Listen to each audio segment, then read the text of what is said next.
We're just normal men. What do you mean, normal men? We're just innocent men. It's time for Side Scrollers with me, Stutter and Craig. No, you don't get the 96-ounce Coke Zeros blabs. Yo, my androids, what's up? And straight from the hood, Phoenix.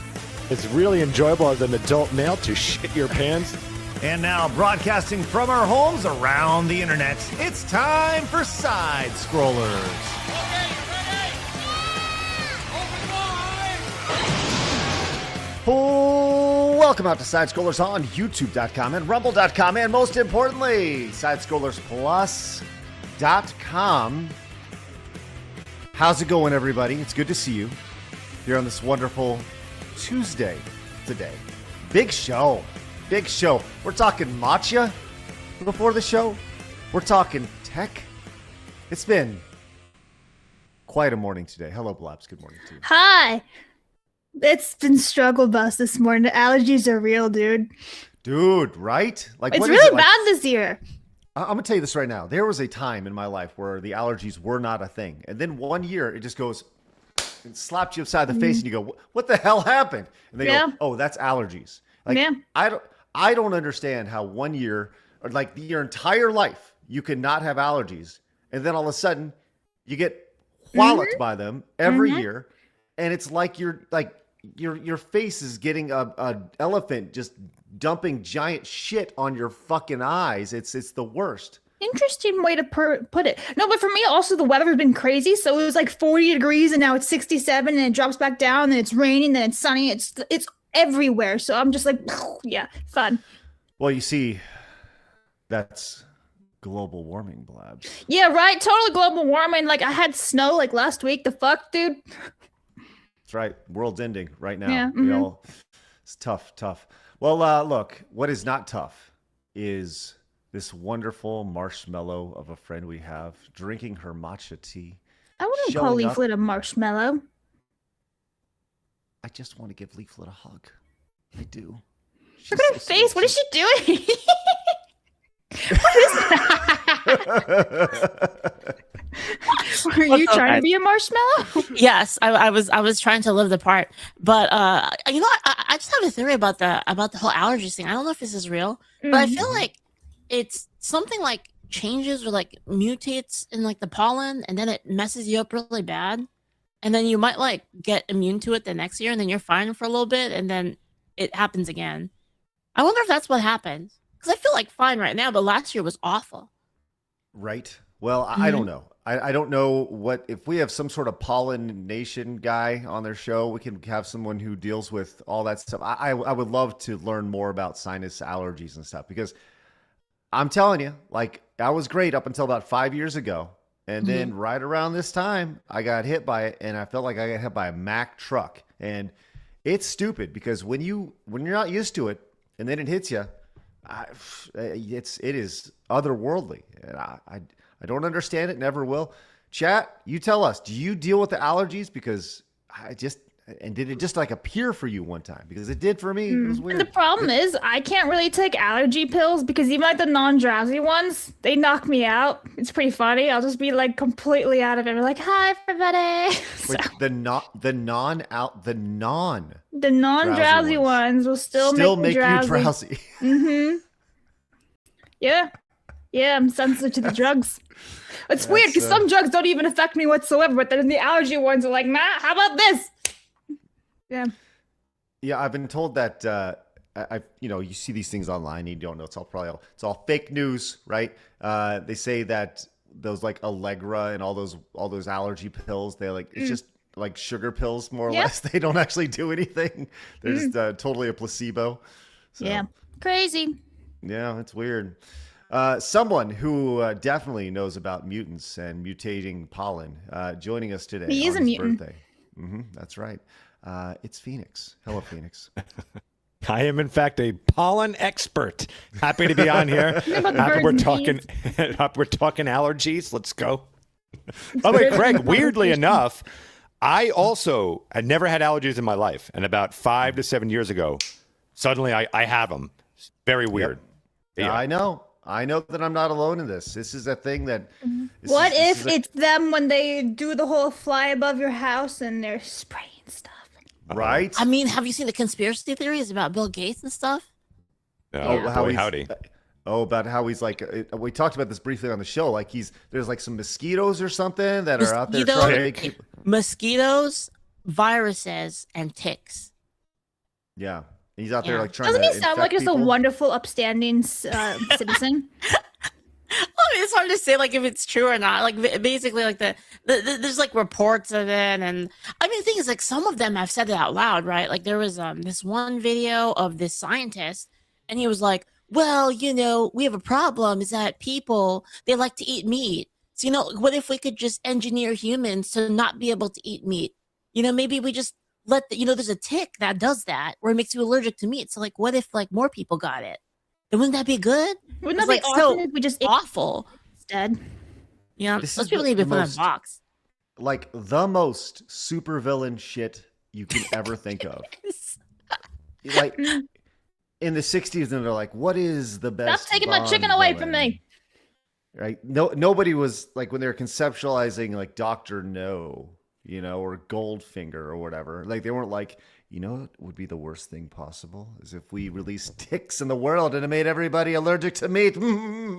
I actually wish like mosquitoes and flies and everything, like when they bite you, like they give you like a Viagra effect and everyone's just walking around uncomfortably, just poking I thought out. you were going to go in a different direction, like it gave you superhuman powers. Like some people can fly, other people can like push fire out of their hands or whatever. No. And Venus is like Viagra for everybody, like Oprah Winfrey. Just awkwardly, just knocking shit over when you turn around and just. Hey there, wham! I mean, that's hilarious. Yeah, yeah. That's phenomenal, and I love the idea of people walking around with giant erections. just at funerals, no matter what, it's just uncomfortable for everybody. You have to give a eulogy with this massive boner. Getting on the subway and everyone's poking each other. Yeah. It's like really at a funeral. I really miss Sarah. It's clear you do. Wow. Okay. Yikes. She was the best. Oh boy. Whoa. Oh wow. Well, if you love Viagra humor and erection at funeral humor, make sure you hit that subscribe button and join the 144,000 just normal men who have found us over here on YouTube. Yesterday we crossed. I always like it when there's numbers that are in sequence, and we had the 144,444 yesterday. Or my favorite number days ago. Really? Wow. 4. Oh yeah. I love that number. Yeah. Wow. Well, that's excellent. Fun news. Your favorite number is 4. I did, right. So to see 4 over and over and over again, it's a good day.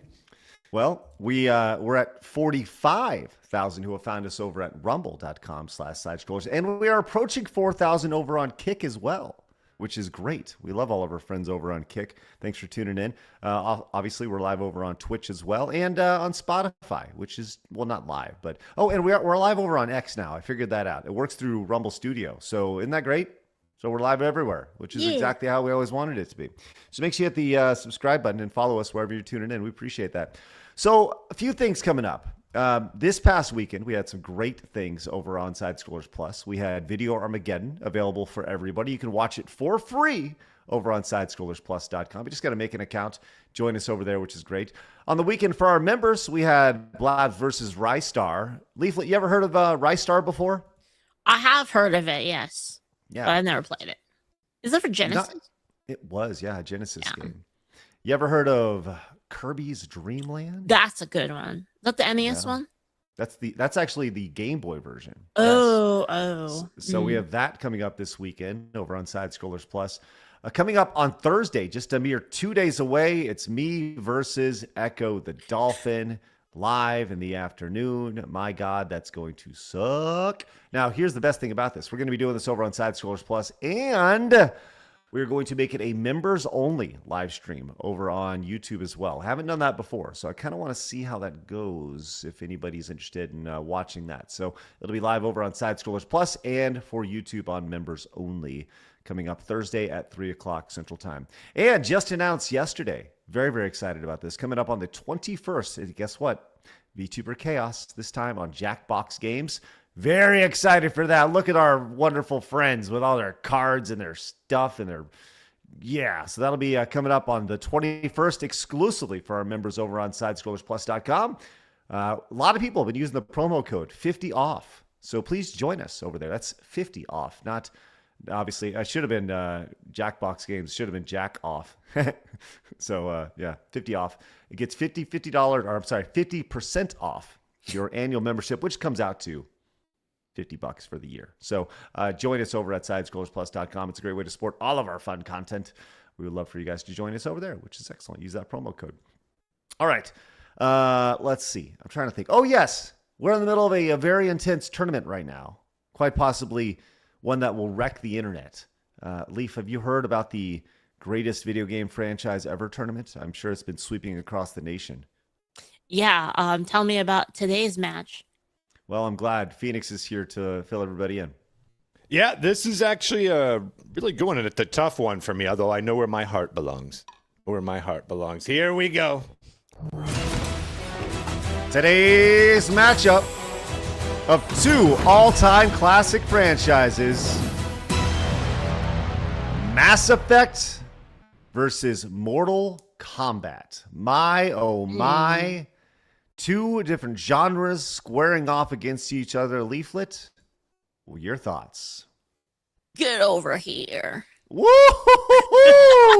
Incorrect. Oh, wow. Phoenix Incorrect. literally just slapping down our guests. I like to just step on people and tell them they're wrong. Always encouraging good debate. So Phoenix, you would... Go ahead. No, by all means, I'm just... Oh, listen, I like Mass Effect. It's just, I feel like, where is it now? Mortal Kombat's still making stuff. Mortal Kombat's really got movies. Mortal Kombat's been around for longer. Mass Effect just, it's just. Well, we are about to get a TV series that's guaranteed to be fucking ass, but we are getting one for Mass Effect. Really? And we're getting a great movie that's guaranteed to be fucking fun coming up with Mortal Kombat. That's 2. true. So that is a good point. Yeah, for me, I Phoenix. didn't. Just to answer your question, no, I didn't like that first one. I like the original Mortal Kombat one, and then Annihilation is perhaps the greatest film of all time that we should probably watch on here at some point. It's just so good. Okay. I think for me, Mass Effect is the franchise I would personally pick, but I think you're right, Leaf. You make a very good point. I think it kind of needs to go to Mortal Kombat. That franchise has been around forever. It spawned so many things. The quality has only, for the most part, went up, and then it's had a few peaks. But can't go wrong with Mortal Kombat.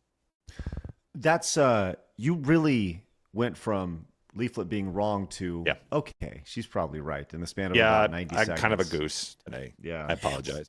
Bad game though. I do have fond memories of playing Mass Effect. I don't know if I played all of them. I know I played one, and I think I played the second one for sure. But it was fun. Like everything about it was fun. But at the time it came out, it was crazy. Well, I'll tell you what. You can vote with your super chats, Reactor Nations, and Rumble rants. Apparently, the chat says I'm low. My audio's low. Yeah, Kay just texted me saying that when we're all together, you sound great. But then when everyone else can hear us, you sound extremely low compared to the rest of us. So there's something wrong with your system. Well, I just popped up my my audio just a little bit right here, and let me turn. Let's see, flip that. Okay, do I sound better now? Do I sound? You always sound fine to us here. That's the weird part. It's the output that apparently you're super low ASMR. Well, let us know, chat. Hopefully, I sound great. No. Oh, sorry. Okay. Hey, what a great start to the show! As Guy Hemlock came in with a $50 super chat. Came in and says, woohoo, Leaf is on the show. If we got a battle going, put this to wherever she wants. Uh-oh. I think we know where that goes. Thanks again. Actually found one of those mushrooms the other day. My favorite mushroom. Kind of rare. Oh, yeah? Yeah. Amanita jacksonii. I appreciate your mushroom love. I do. Yeah, I go foraging. I just went the other day. I got like a whole basket full of oyster mushrooms. I'm going to eat them tomorrow. Yeah, you just pick them and eat them, huh? Yeah, like a whole basket, like different ones. Nice. Chanterelles and oysters. That's pretty hardcore right there. Mm-hmm. Pretty hardcore. Hopefully I don't die. Yeah, I know. I was gonna say that's kind of like a little too hardcore for me. I like to make sure that all my food goes through the proper FDA measures, right? Although it probably shouldn't. probably better if I just went outside and picked some grass and ate it, but whatever. Wolf and Wing says, I too am pro-nuclear. I'll let Leaflit choose where to send the nukes. Yes, the title of today's episode is Just Send the Nukes, which you'll understand why here in a little bit. Oh, he was just curious where you wanted to send nukes. Oh. If you were to nuke a place, Leaf, where would you nuke? I can't say that on stream.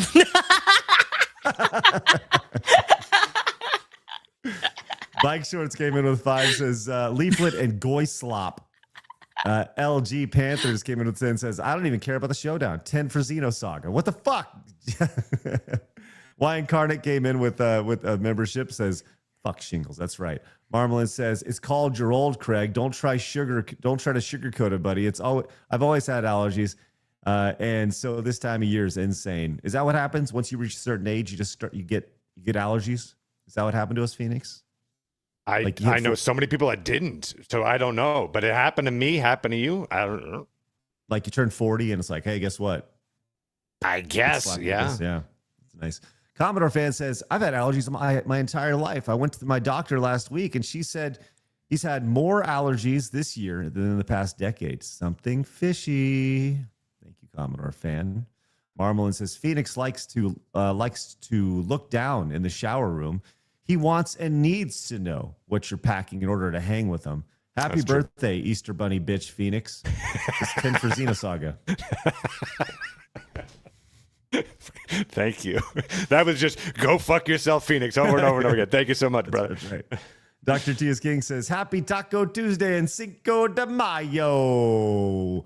Phoenix's wish has come true. The Brazilian wandering spider does give you a stiffy when it bites you. My money to Mass Effect. 10 for Mass Effect right there. Thank you very much. Did you know about that spider? I'm sure you actually have an entire cage of them ready to go. Yeah. Let them bite me every day. Yeah. Just wake up and you're like, bite it! Why is everything in South America like attack people's peepees? Like, what is with that? I wasn't even aware that they did, but now I kind of want to go there. Yeah, at least no. You I guess even like Dan Vask attacks people's peepees then. Do you know about the fish? Dan Vask. You know about the fish that like swims up your peepee? And, like, you know, I've heard of that. Yeah. It's okay. So yes, I actually learned about this you while walrus watching. Over there, Phoenix? No, he's intrigued. I watched a really, really, really bad movie the other day. That was on Amazon Prime called Big Balls. And have you guys heard about this at all? Every day when I undress. Outside of that, no. Okay, this movie. Have you guys heard about Big Balls? Good night and Big Balls. It's made by the Farley brothers, the same people who did like Something About Mary and stuff, right? So it's like a raunchy comedy. Okay, the entire premise is it's Mark Wahlberg and the guy. He's like one of the guys from Cobra Kai, the comic relief from Cobra Kai, Stingray from Cobra Kai. He's like the overweight fat guy who, he's like a super Timu Chris Farley, right? That's kind of his bit. Anyways, the premise is that they work for a condom company, and the one guy, the Timu Chris Farley, he creates a condom that goes over the balls, and the long story short is that they're pitching it to essentially the World Cup, because a lot of sex happens at the World Cup, and it takes place down in Brazil. So they end up down in Brazil, and they end up on a raft, and they're crazy hijink adventures. And sure enough, Mark Wahlberg at some point is pissing in a stream, and those fish make their way up the piss stream, and one is halfway in his wiener, and the other guy has to bite it out, and hilarity ensues. This is a real movie. Class. Yeah, go ahead. I don't like that fish are going in your pee hole. I don't like this fish. They're barbed too. Yeah, they actually go into your body and they fuck you. They're up. like barbed. Yeah. You can't pull them out. That's the thing is, I'm just thinking like how they pitched this to Mark Wahlberg. Do you remember like a year ago, everyone was like, Mark Wahlberg's going to make movies that are Christian and wonderful. And and he's doing this movie about a fish in his pee hole over here. But yeah, it's one one of the more enjoyable scenes. So yes, you are correct, Leaflit. Things in South America are attracted to the wee wee. For some reason. It's weird. So thank you for sending us on that, Dr. Tia's King, for that wonderful, wonderful derailment. Speaking of a derailment, real quick, should I do that wheel before we take in more? Sure. Why not? Let's go. Okay. Yes, okay, because here we go. if you download the Rumble Wallet app, you get exponentially more votes. So you can scan the QR code to vote for Mortal Kombat and or Mass Effect. Yes, Phoenix, give us a big spin. Hey, there it goes. Nailed it. What do we got today? 6. Why do we keep landing on 6? How many 6s are there, Phoenix? No, it's all even. You can look at it. Look at the screen. It's all even. Actually, he's edited it, so on his end, everything is a 6, but on our end, it's actually different numbers, but it's all 6. Did you hack this, Phoenix? Did you hack it? No. 6? Okay. Well, look, if you download Rumble Wallet, you get 6x multiplier today if you support via the Rumble Wallet app, which how fun is that? So, Blabs, 1 times 6 is what? 6. 6 times 10 is what? 60. 6 times 11 is what? 66. 66 times 6 is? Your mom. Okay, thank you very much. So download the Rumble Wallet app, give it a go, and see if it's for you. We'd appreciate that. Way to go, Blabs. All right, you. Bentley Guy came in with 10, says, speaking of Viagra-infected mosquitoes, I have to make you aware, Craig, that Phoenix streamed last night while stroking his staff. Gave off DSP vibes, to be honest. He also shoved sticks up people's butts. We've kind of run a weird show. Clearly. It's 10 for Xenosaga right there from Bentley Guy. None of this is true, by the way. SPQR says, For May the 4th, I watched Go for Broke because Executive Order 9066 is the inspiration for Order 66 in Star Wars. Good old 1951 war movie that actually stars 6 guys from the 442nd. $5 for Mass Effect. I said a lot of words right there. Thank you very much, SPQR. Seth came in for 10, says, I watch Kind of Funny every day for a year. Then I found y'all and started listening to y'all exclusively. I think y'all are much better. Oh, and happy birthday, Phoenix. Thank you. And I choose 10 for Mass Effect. Seth. Thank you. We know. Thanks. Appreciate that. No, we do our best, and no shade, but you're not wrong. The Dead Man, Dillian, came in with 5, says, I'm with Leaflit, Mortal Kombat all day. That's 5 for MK. Young Stove says, man, I guess MK, because it blew my mind at 7 years old. 2 for MK. B. Barrett says, Mortal Kombat for the Sega Genesis is the best video game ever. That's 5 for Mortal Kombat. I disagree. It is a very strong game, but sorry. Undecadent came in with $30. Wow. It says, those are some great video game franchises, but we all know that Xenosaga is the better franchise. Xenosaga will be voted on till it wins the best franchise. $30 for Xenosaga. Crispy Chicken says, Craig, what did Echo do to you? Where did he touch you? Why do you hate it? $10 for MK. Well, I guess you'll find out Thursday during Craig versus Echo the Dolphin. Canna Dave came in for 10. Says, man, I love Viagra jokes. Sadly, their delivery tends to be a little more stiff. $10 for Xenosaga because I can. Thank you very much, Canna Dave. Soul Silver says, I didn't expect Phoenix to spell Xenosaga wrong. Also, send this fake Canadian money to Xenosaga. That's 5 for Xenosaga. Thumb came in with $2 for Xenosaga because it says both franchises were crap. Freak Offer says, what is this world coming to? Just saw TikTok where people using the audio of Charlie's end to promote. Yeah, it's awful. I've prom seen outfit that. reveals. Wait, what? So yeah, there was this trend going around where they were using the audio when Charlie Kirk was murdered as like a way to do like a transition into like their prom dresses and stuff. It's pretty terrible. The youth are stupid. What the hell? Yes. Yeah, we're Don't listen to it because it's not good. Depraved. Yep. Well, that's $10 for Mass Effect, by the way. Joey came in with 5 for Mortal Kombat. Saint says this one goes to the veterans of the Reaper War. We ended the cycle. $20 for Mass Effect. Thank you very much, Saint. Snave. I'm sorry, NV Snake 666 says, my name is Commander Shepard. This is my favorite podcast on the Citadel. That's $10 for Mass Effect. Thank you very much, Snake.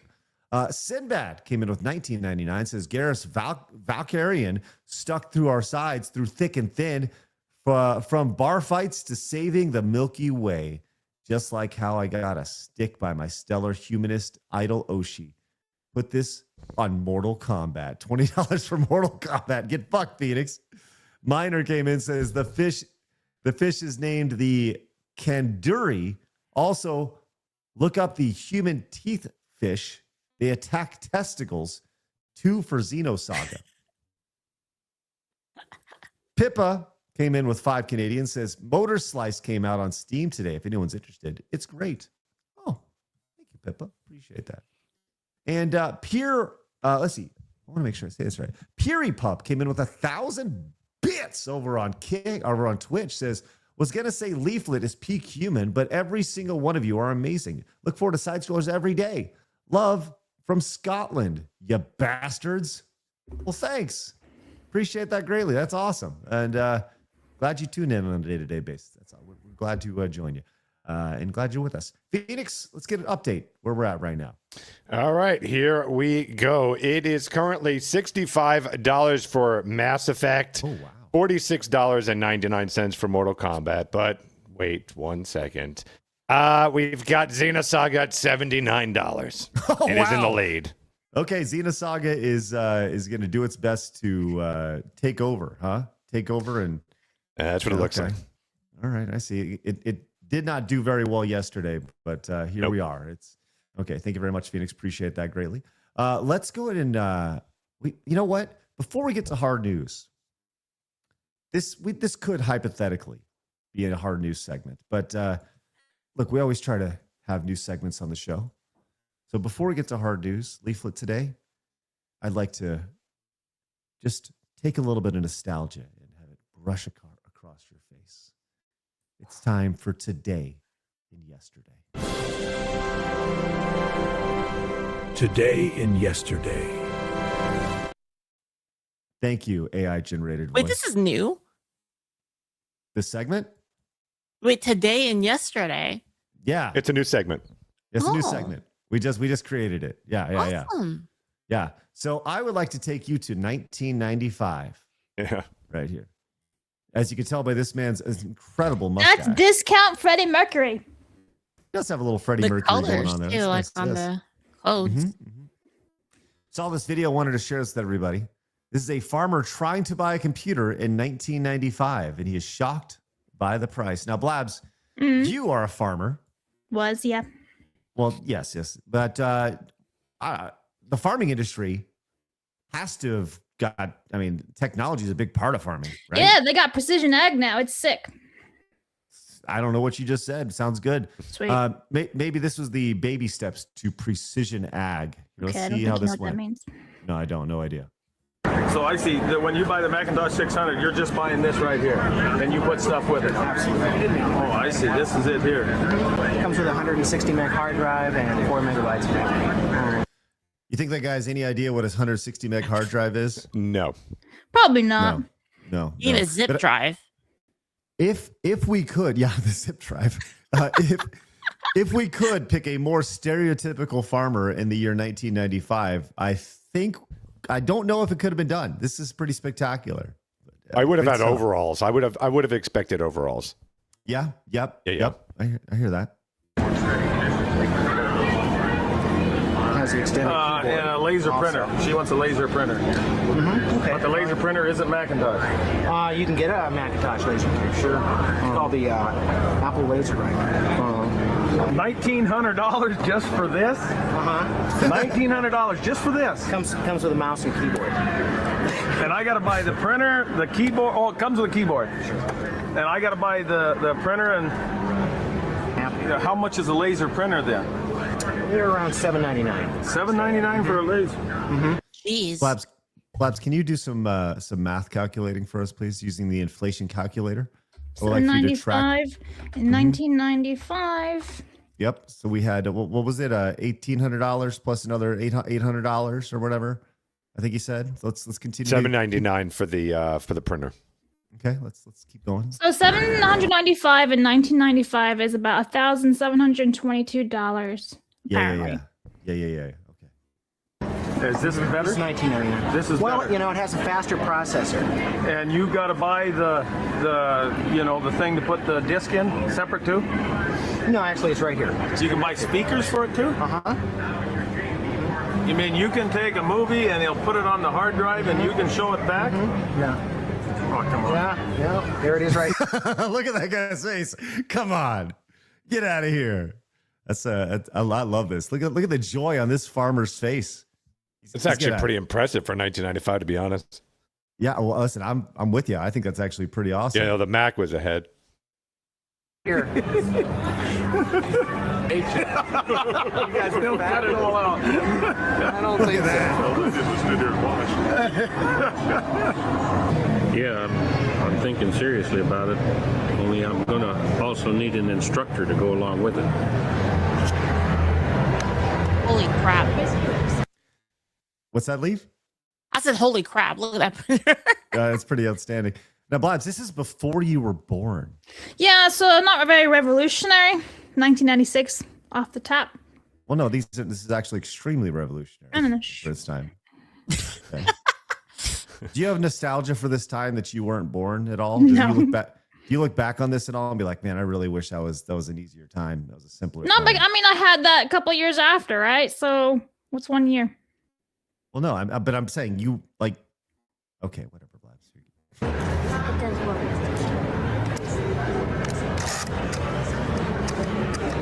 $13.99 for the CPU, the keyboard, and the mouse. Okay.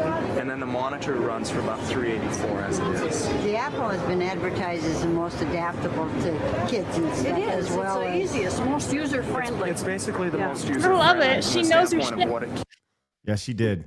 Definitely. Friendly? Yep. Whenever I look for high quality, like technical knowledge, I want to ask the grandma about the friendliness of the Mac, right? can or cannot do. The kids are very easily, they adapt. Oh, sure. Kids, Much easier than we do. Yeah, we have kids that come in 4 or 5 years old. They've seen Macintosh at school. They jump onto an IBM and they find things quickly. Yeah, so if it were you, which would you? Well, first off, I'd want to know is what type of programs are your husband using right now? From a business standpoint, the IBM still has more of a stronghold. Isn't it interesting that these type of conversations are still being had today? Like when you go in and you buy a computer and you have no idea what you're looking at or talking about, and these guys are like, well, you got the the CPU Intel Core 5-7625 processor, and you're just going, or like like the mom's like, right? They have no idea what you're saying, and it just sounds like a bunch of coded language, Mm-hmm. But that's more or less exactly what was happening right there. So. I was curious while that was going on, the top PC games of 1995. Games. Oh, well, it's got to be Doom. Doom, yeah, Doom. Well, computer games that were popular. Solitaire. Like maybe even missed, although maybe 96. I would like to take you to what may be. This website may have been around since 1995. Wing Look at Commander? this. Look at this website. Hell yeah, It was dog. made by Lunduk. Yeah, I'm about to say. Let's see. Some big name 3D sports games were released on PC in 1995. Oh, that's right. FIFA franchise and NBA Live. Ah, there we are. Back in the day. Okay. Command and Conquer. 2. Warcraft 2. Yes. StarCraft. Well, it's before StarCraft. Yes. So always fun. Some top video games of 1995. Just overall. Oh, look at that. Was one of the best games of all time. Still is. Leafs freaking out. Well, here, let's continue here real fast. Let's see. We have standouts from 1995. I don't. FX Fighter. I remember that one. Wow. Wait, you called it FX Fighter? FX Fighter. Okay. Yeah, I was like, yeah, it's clearly. Star Wars Dark Forces. Hell yeah, dog. Yes. Windows 95. Yeah. Okay. But some other noticeable games from 1995. Just a here this today and yesterday segment here. Take a look at this. Really good. Yeah. Best arcade game: Alpine Racer, Virtual Fighter 2, Tekken 2. This is a giant list of the best of the year awards. Donkey Kong Country, Diddy Kong's Quest over here. Yoshi's Island, Vector Man, Rayman. On console, this is a great year. Wait, Eternal Champions? Wasn't that one that had the Sega activator?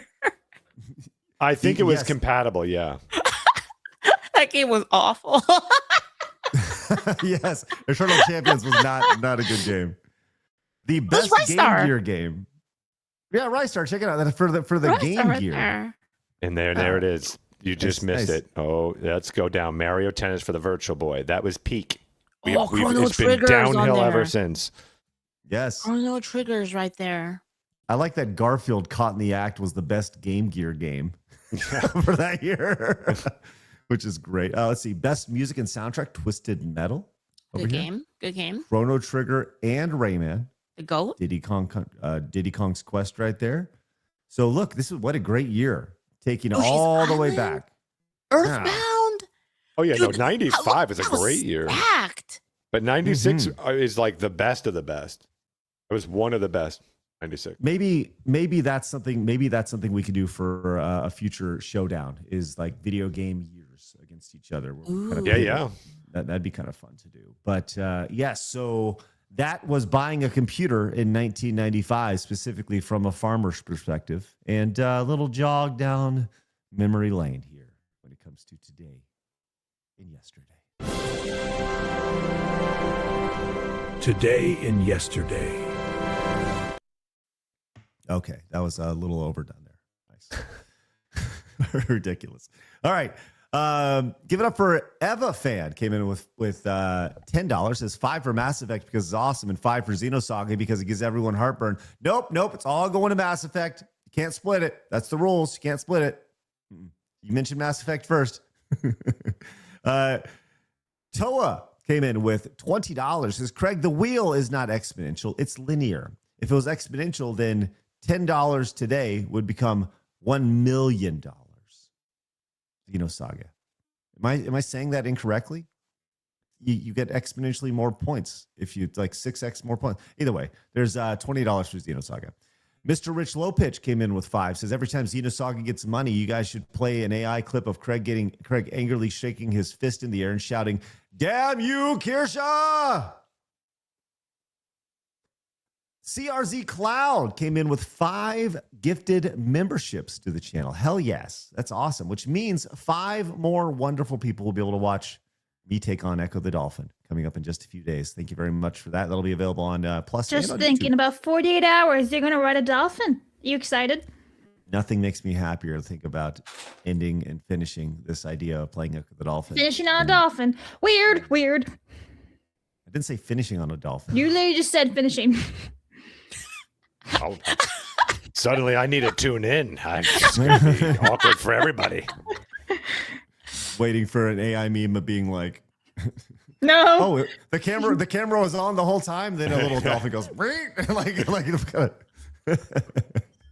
oh my God. Dolphin with Craig. Mass Effect came in, says $20 for Mass Effect. I love Mortal Kombat, and we'll see Mortal Kombat 2 on Friday. Ashley is everyone's favorite alien hating Christian. She hated aliens, but would be your love if you abandon your bro Caden. Phoenix loves Gorlock.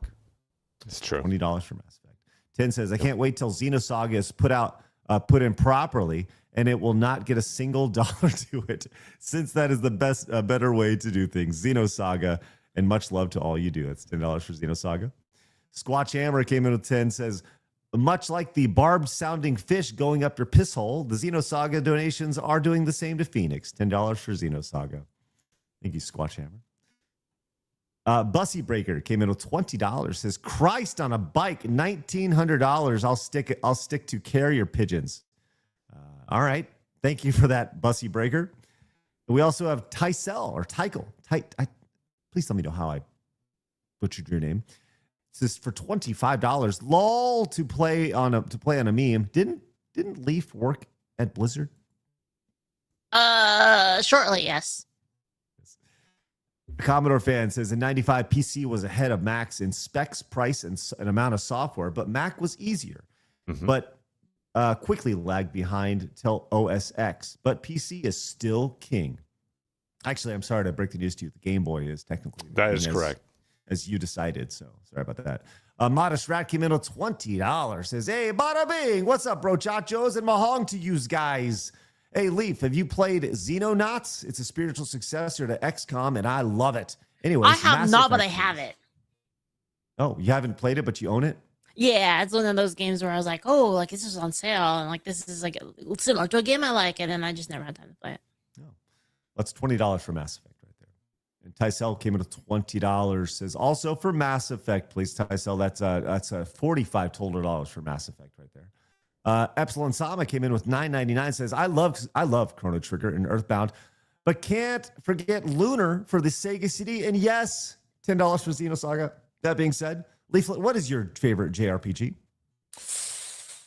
Ooh, it's either Mother 2 or Rhapsody. Rhapsody, a musical adventure where they sing in the middle of the song, in the middle of the game. Oh, They break into favorite song. RPG is Angel Studio.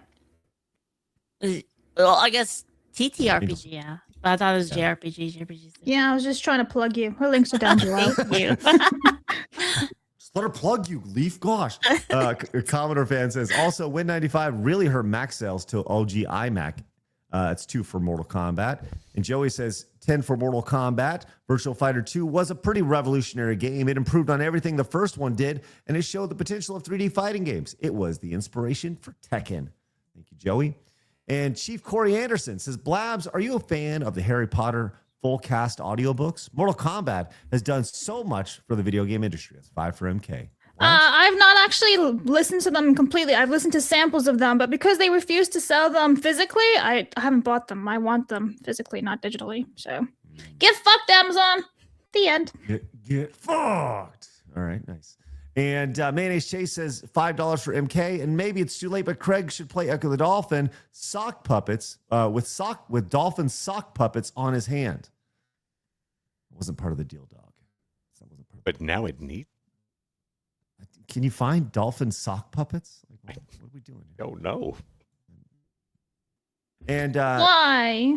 Simulation Complete came in with 10. Yeah, it'd be a lot easier to finish on if one. All of a sudden, Craig is going to have a sock puppet on stream for his Echo the Dolphin stream. Phoenix got I bet you can buy one on Etsy. Messed up Craig's throne soon. Yeah, that's great. Simulation Complete came in and says, I second a previous commentator about Kind of Funny. Used to be a fan of theirs before I found you guys. Y'all are genuine, funnier, and way more awesome. This is for Mortal Kombat Between the Mortals. Thank you very much, Simulation Complete. We appreciate that. How much was that for? And, that was for 10. Thanks. And thank you very much for the kind words.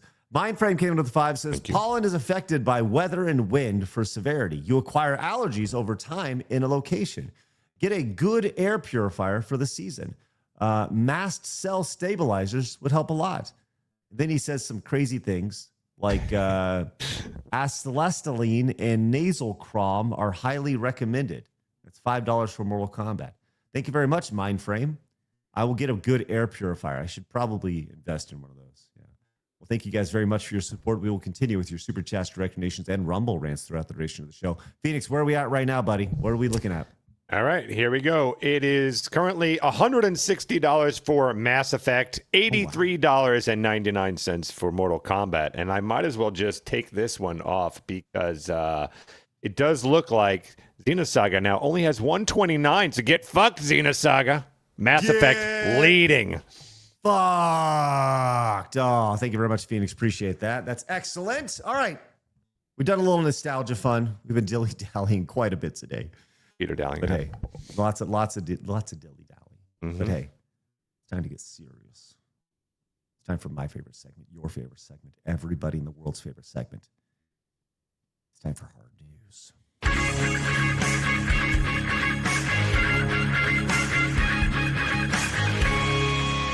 Hard news. Leaf, we used to live in a society, but this is where we're at now.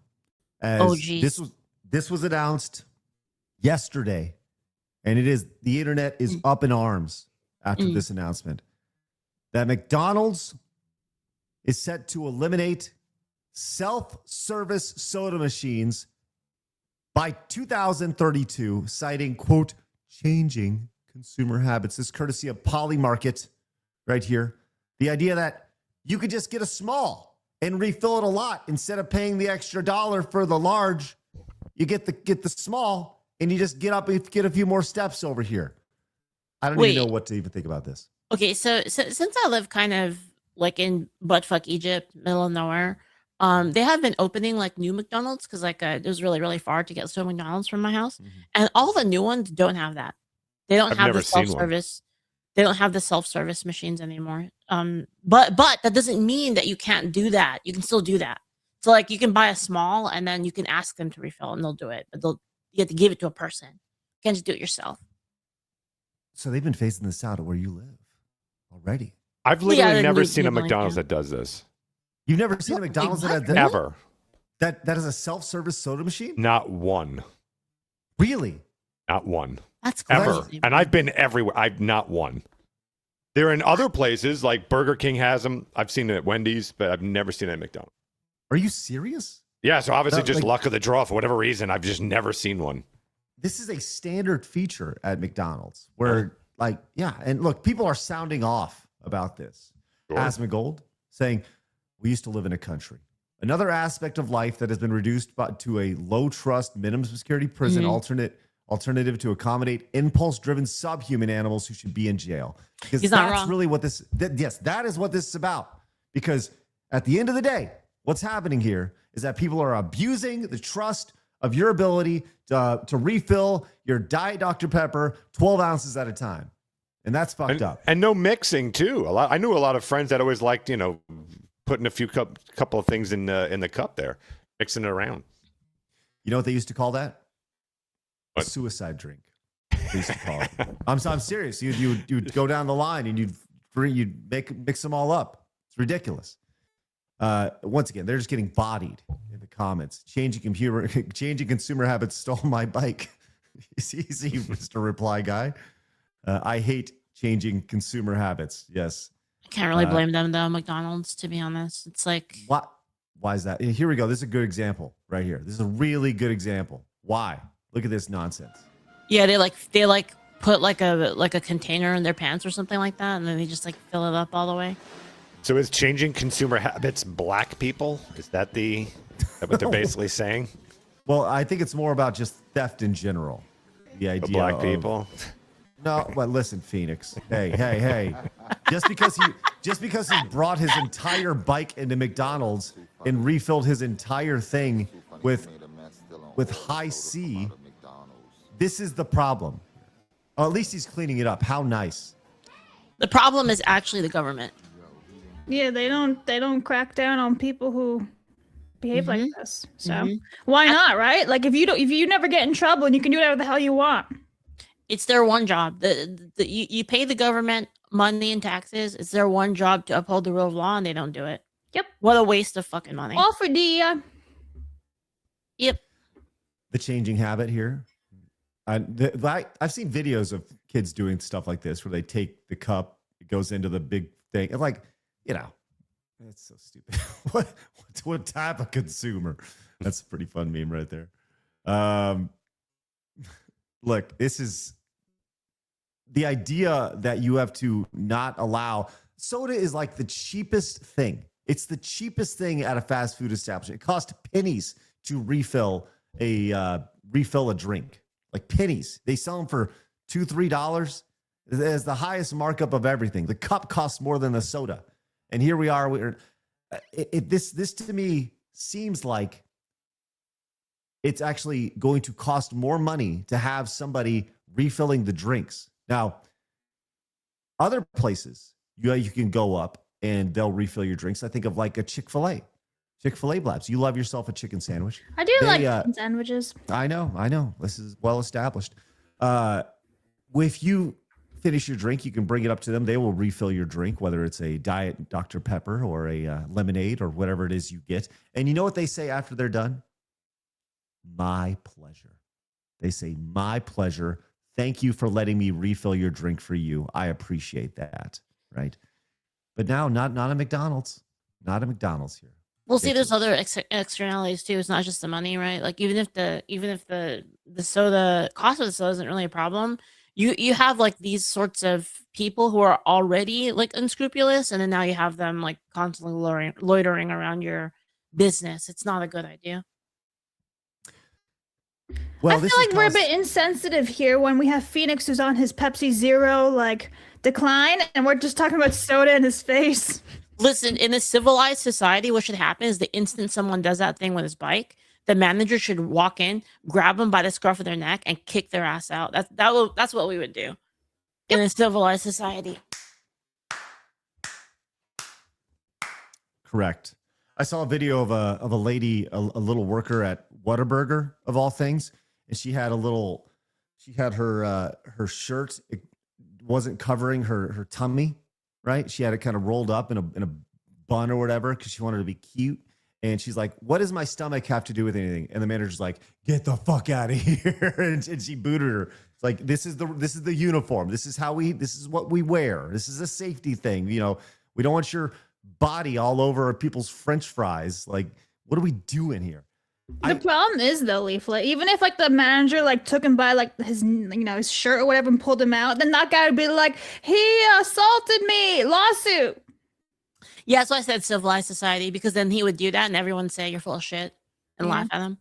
That's what I mean. Like we live in a society now that protects criminals and is just total tyranny against law-abiding people. It's like the levers of power have shifted, like where they're pointing their guns at, and it's really annoying. Well, this has caused a lot of controversy as there are actually odds. You can bet on everything when it comes to Polymarket, and Polymarket was the person who put this story. So I'm sure there's definitely some logic to them doing this, but you can bet on if the McDonald's CEO will be out by June 30th. Right now, a 4% chance of this happening based off of the news here. So we will continue to follow this monstrosity of a story here. This person over here is getting roasted over it. It says business makes informed business decision based on many factors. Brain dead losers blames multiple impulse-driven subhuman animals who should be in jail. Your brain is fried, right? And this is the key reasons for the changes, obviously, according to Grok. You can see modernization and consistency over here. Increased hygiene coming after the COVID-19 pandemic. Get fucked, idiots. Reduce theft. This is the big one. Reduce theft and waste, right? And shifting. This is such a generic statement. Shifting consumer trends. With fewer people dining in, self-serve stations are used less often, making them less cost-effective to maintain. Get fucked, assholes. Can I have an unpopular opinion on this one? Yes, Phoenix, you can. I'm with everyone. I think I'm going to say it. I'm all for I think this is all bullshit reasons, obviously, clearly. But I'm all for not having self-serve stations. And why is that? I'll tell you why. Because to me, like the whole point, like what happened to like customer service? Like, why am I ringing shit out? Why do I got to do shit? Why do I have to like the whole idea is that I'm going to a place, so you should serve me. Like, that's the whole point of it. I shouldn't have to do manual labor in the same way that now it is popular that you have to do checkout yourself. Like, no, the whole point was like you provide a service and you're treating me, nice as a customer, and you do all that. You put in the bags for me. Now I'm doing all that shit, and you're charging bags for me now too. Like, where does it end? I actually agree, because even then, let's just say like you're allowing more jobs, right? So people can't find jobs anymore because of AI or robots or whatever. Well, this is part of it, right? Self-serving. Hire someone to do all these things. To be clear, I'm not for the corporation here. This is not a thing about, like, I totally know that this is bullshit. I'm with you guys. I'm just saying, in general, I would like to be served. I don't want to do shit myself. Blabs, Phoenix just said serve me on stream. That is correct. Blabs, you say that about Daddy. About taking people's jobs, I'd like to remind you that McDonald's just opened its first AI-driven. Well, that's what I'm saying. Like, what the hell are we doing here? Well, that's look. There's not going to be somebody whose job it is to refill drinks. Well, no, but it's my point of like, you start here, right? Where does it end? It ends with people being unhappy about not being able to refill their small drinks. Right. So really the joy here is the argument here is because if there was a machine in that little contraption that knew that you had already filled it, like did a retina scan or whatever, and then you couldn't refill it, I think you'd be on board with me. Really, we're all just looking at, we just want to do theft. But as far as service, do you prefer serving yourself the drink? Yes. And let me tell you why. I can make that drink how I want. If I want a lot of ice, I'll put in the ice. If I want a little bit of ice, I'll put a little bit of ice. Depends on how I feel today. Only I know that ice amount. And let's just say I do want to combine. Let's say I want to have a Sprite flavored Dr. Pepper. I want to combine whatever. I can do that. I have the ability to customize my drink as I see fit instead of saying, no, a little bit more here. No, a little less ice. So should all sauce be on the side as well for your burger? That way you can put the exact amount in. Oh, I think that's 100%. I mean, not all sauce, but you have a pretty good idea, right? Yeah. I mean, if I'm going, yeah. I mean, I do get sauce on the side when I get some sort of sandwich or something because I want to dictate how much sauce I put on my sandwich. Okay, right? Good point. Fair enough. Just saying, it's one of those things. I like to get a little extra sauce, if you will. Sure. No, it's a valid point. I wonder how many people do that though. Like, I wonder how many people actually do customize their drinks as far as like making mocktails or whatever. I wonder how many people actually do that. I don't know. But I'll tell you what, I like having the ability to do so as opposed to not. I think that's the best way to say it. I have no problem getting up and refilling my own drink, as opposed to walking up to the counter saying, "Will you please refill my drink?" Waiting for them to get around to it and then go. It's just faster, quicker, and allows for more customization.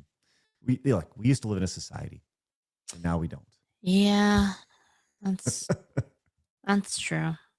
Thank you. Like if that like last video we watched about like the computers and stuff, if that resonated with you, you remember. I remember. Yes.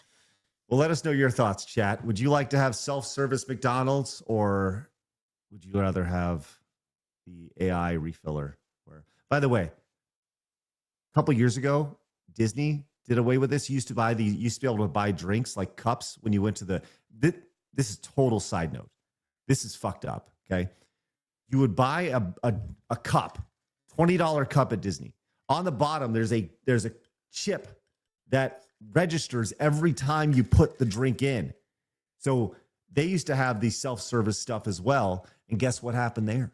Same thing. They switched over to where you now have a little fucking chip on the bottom of these cups. You got to put it down, and then it refills exactly the 14 ounces or however many ounces it is on your. It is the gayest. Yes, it's so stupid. It's a fucking sham. Ugh, sorry. All right. Let's go and move on to our next story here. But first, Blabs, I would like for you to read a few super chats while I get the next thing pulled up. Your audio, by the way, is cutting in and out. Whenever you drop like your tone, I've done nothing. Well, you said you adjusted it before. I turned it off again. Hopefully this is better. All right. I don't know. Anyway, Crispy Chickens for Ton says they, or pronounced Vi, was another fun JRPG from Working Design on the Sega CD. 10 more on MK. Thank you very much. Big Boss Luffy for 5 says, so Craig, will we playing Echo on Thursday? Be prepared for the Dolphin Jelly. Give this to Xenosaga because of Mass Effect's terrible ending. That is 5 for Xenosaga. Ryan for 5 British pounds says, wow, international superstar Shin Mecha Idol Leaflit is slumming it with side scrolls. My Oshi is so generous. Mortal Kombat in her honor. That is 5 for Mortal Kombat.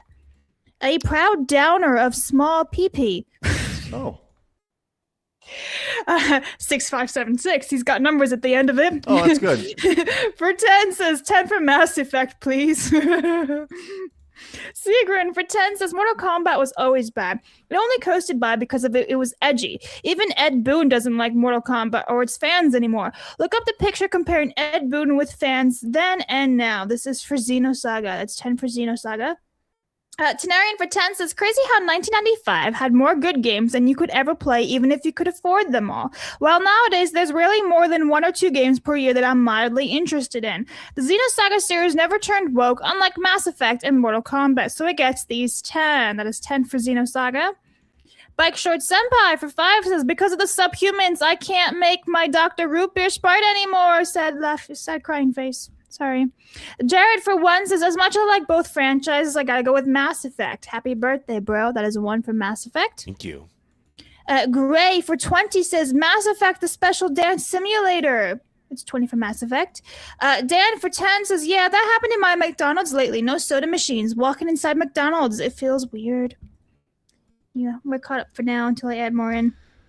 Great. Thank you guys very much for your support. Appreciate that. Look, the title of today's episode is just some minukes. And I think a lot of that comes down to what happened in high society in the last day or so, which was the Met Gala. This is one of those things everybody looks at on a year-to-year basis and goes like, what the hell is up with these people? These people are out of touch. And guess what? That's exactly what we're doing here. As the Met Gala happened, we have this story from CBS News. What is the Met Gala? Like, what? I don't know what it is. Like, what is it? Phoenix, can you describe what the Met Gala is? It's a place where you want to send nukes. It's where all the rich, the famous, they go. It's like a big fashion kind of night. I never understood like what exactly takes place inside, but that article actually says everything in there. Actually, okay. Also, that the fact that the purpose of it is to raise money for the Met at the Museum of Metropolitan Arts in New York City. So it raises funds. The Met Gala, formerly known as the Costume Institute Benefit, is an annual premier fundraiser event for the Metropolitan Museum of Art's Costume Institute in New York City. Held on the first Monday in May, it is renowned as, quote, fashion's biggest night, where celebrities and designers wear avant-garde themed outfits to celebrate the opening of the year's fashion exhibition. Did you know I almost broke something at the Met once? I've never been to the Met. Yeah, I've been there a couple times. I almost fell on something. So.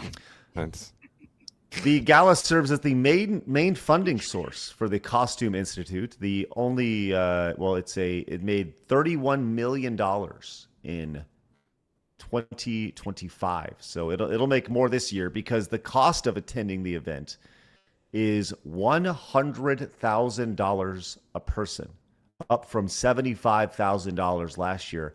But you can get a table for 10, Leaf, at a steep discount of $350,000.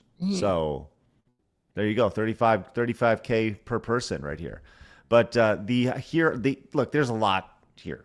Look, this is a headline from the Hollywood Reporter, which I would like Leaflit to read. Here, why don't you read that, Leaflit?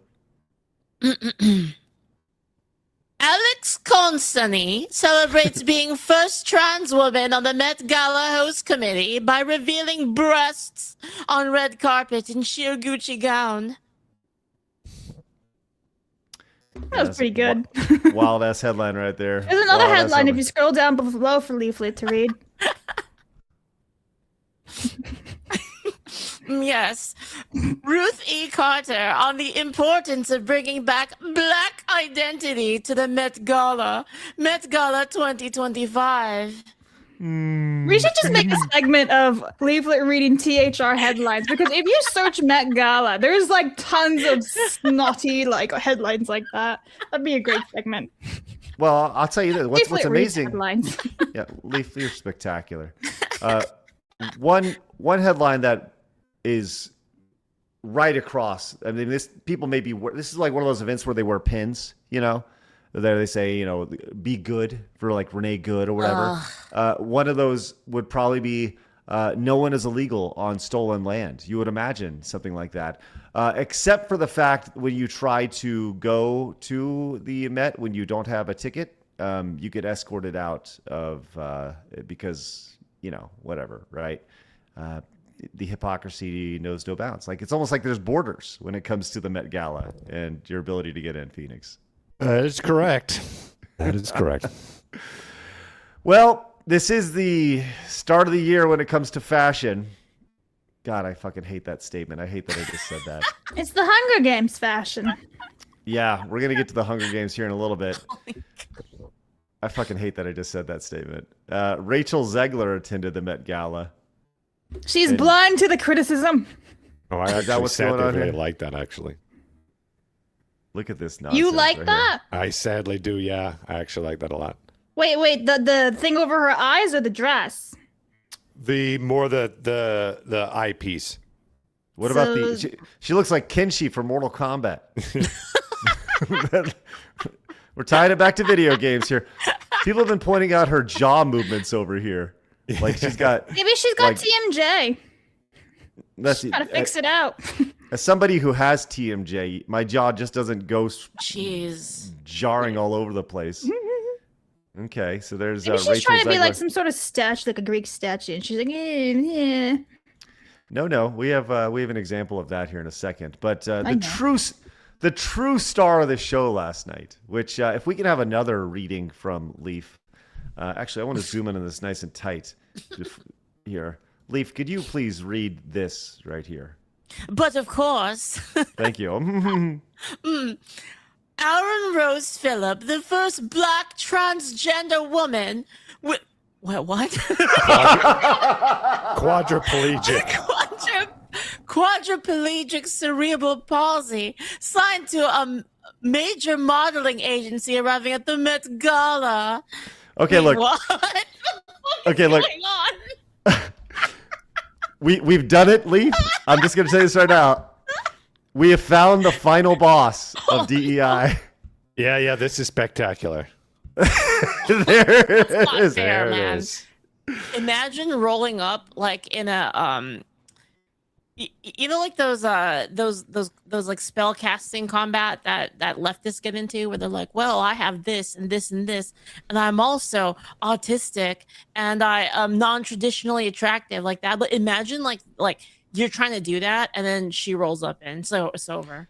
Like, no, that's a he, by the way. That's a dude, by the way. Yes, that's a guy. Nobody wins basically at that point. It's over. Look at that dude right there. That's nice. So yes, I kind of feel bad for him. I think like he obviously has a huge mental illness. He's had a very interesting life, being a quadrileptic, whatever the fuck the word is. But also like people just take advantage of him and like totally warped his brain to be like, yeah, you're totally transgender and all this other stuff. You're a fashion icon. Well, a little bit of background on this person, according to their Wikipedia. It says Ariana Rose Phillip is an Antiguan American model and musician. In 2018, she became the first black transgender and physically disabled model to ever be represented by a major modeling agency, and has since modeled in several high-profile fashion shoots and campaigns. You know what Adrienne Rose Phillips has never done? Walk. Yeah. Walk the runway. That's right. It's pretty fucked up. That does remind me of. Thank you. I always go back to, this is probably my favorite thing. This is peak, like insanity here. Phoenix, I don't know if you've ever seen these before. Maybe you have. Leaf, you ever seen my my little guys, my little warriors? Drake one. Mm-hmm. Are those the actual ones, like the official ones, or I have no idea what those are. They're like the D&D wheelchair dudes. Oh, that's right. That's right. But so, and I wish I could zoom in on this a little tighter, Phoenix. So what you're seeing here is you have a little person in a wheelchair. Okay, here's the wheelchair. Yeah. Okay, now they're sitting here. Okay, in the wheelchair. But they're dual wielding. Yes, but they have a shield right here. A shield and a club on one. So they can't actually push themselves to go anywhere. So in battle, they're just waiting to be destroyed slowly. And they keep whiffing at each other because they didn't get it. They didn't make it to each other. They're not close enough. Yes. Are those the real official ones? I don't. Yeah, these are the ones that I bought. I don't know. Do I have something of value that's here? Crazy. So hold up. So D&D is all about fantasy, correct? In Yes, your fantasy, you're wheelchair bound and. That's what I mean. You Like, can't why wouldn't move? you have like a freaking spider mech or something, right? Or like a Or a I don't know, bone, legs like, that work. Yeah, in your fantasy. I don't know.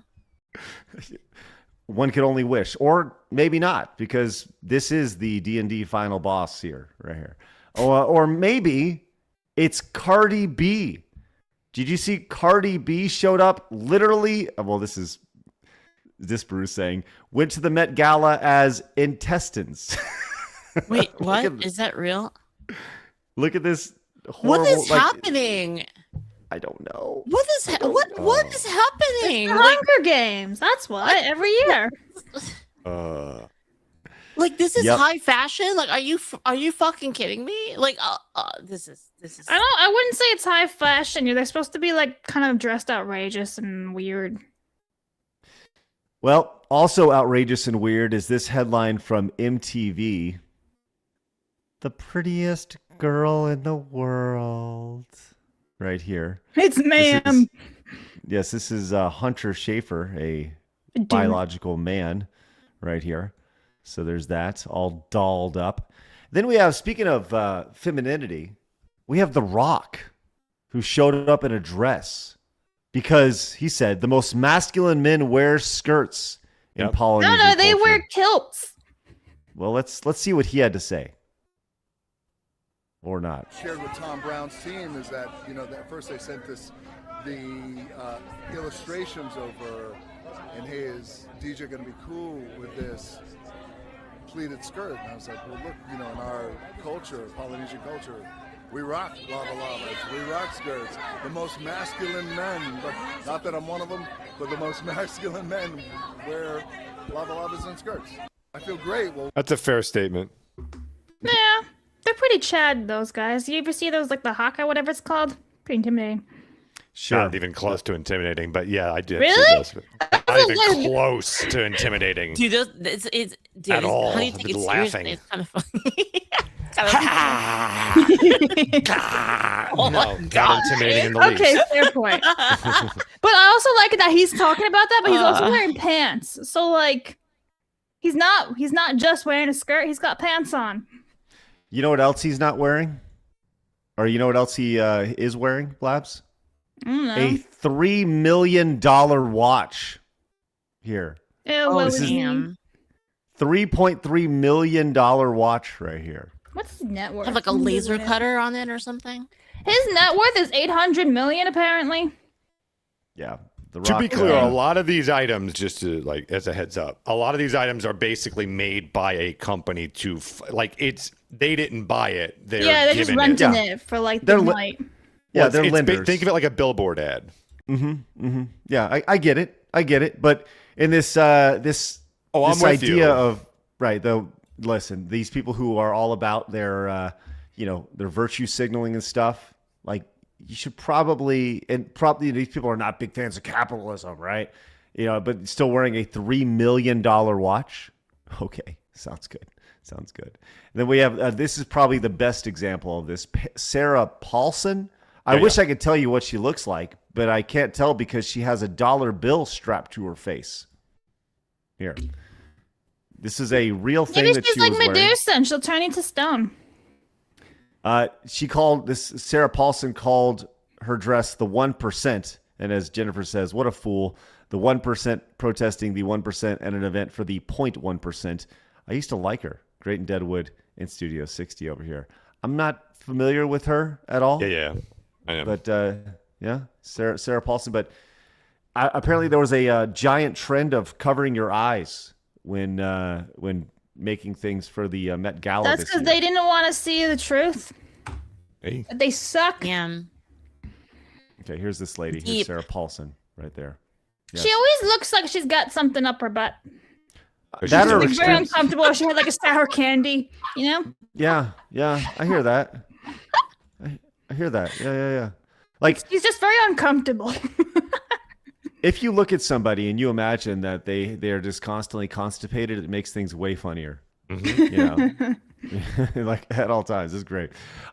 There's a nice little example of what the Met Gala used to look like. Saw this on X, the Met Gala in 1950s versus Met Gala in 2026. Jeez. That tells you everything you need to know right there. So, I'm sorry. Is that Jared Leto with a holding a head of himself? Yes.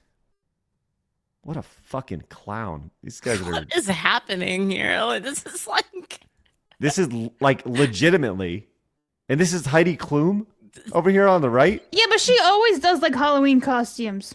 This is what like fiend monsters would look like in my game. Right. Like freaking Elden Ring bosses or something. Like, look at this shit. This is insane. These people. Wow. I mean, what do you say to this outside of these people are fucking insane? Yes, send the nukes. We now know where. We send it to the Met Gala right here. One last little bit. We did have one more spotting of a celebrity at the Met Gala. Did you hear that Asmongold also made his way to the Met Gala as well? This was a big deal right here. Uh-oh. Cockroach! Asmongold appearance! How does he get invited to this shit? How does he get I don't get to go!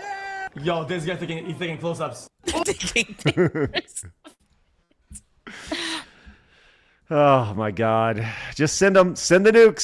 So they're so out of touch. It's so unbelievable. Oh man, this is. Yeah, that's where we're at. That's where we're at in society. This is great. All righty. Oh, glad I'm a gamer. Holy crap!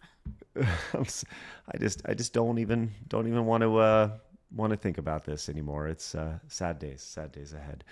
All right. Hey, guess what? It's about that time. It's a time of the show where I let you know that we are sponsored by our friends over at Rumble Wallet. That's right. Listen, I've seen it on my phone. I got notifications. It says right here, you guys have supported with Rumble Wallet today. That is spectacular. And our selfish goal of wanting to be the #1 supported channel on Rumble via Rumble Wallet, you guys are doing well today. It's excellent stuff.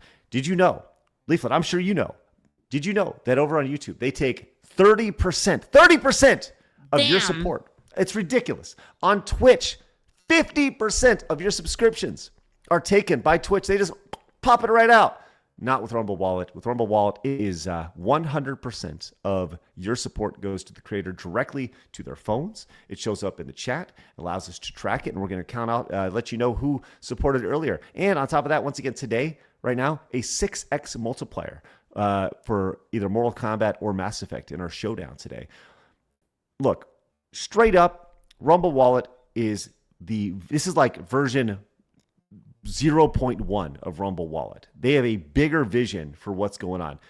If you want to be an early adopter, now's the time. You can scan the QR code on your screen, check it out for yourself. They've been huge supports of side strollers over the last couple of months, and we will continue to support them because they support us. So hopefully you decide to download it for yourself. You can scan the QR code on your screen or go to wallet.rumble.com. Obviously, we prefer you scan the QR code because that's actually trackable, and they track that stuff, and they go, well, you guys did a good job, and that's really good. But with that said, it's a great alternative, and I think it's just a really good opportunity to get on the ground floor.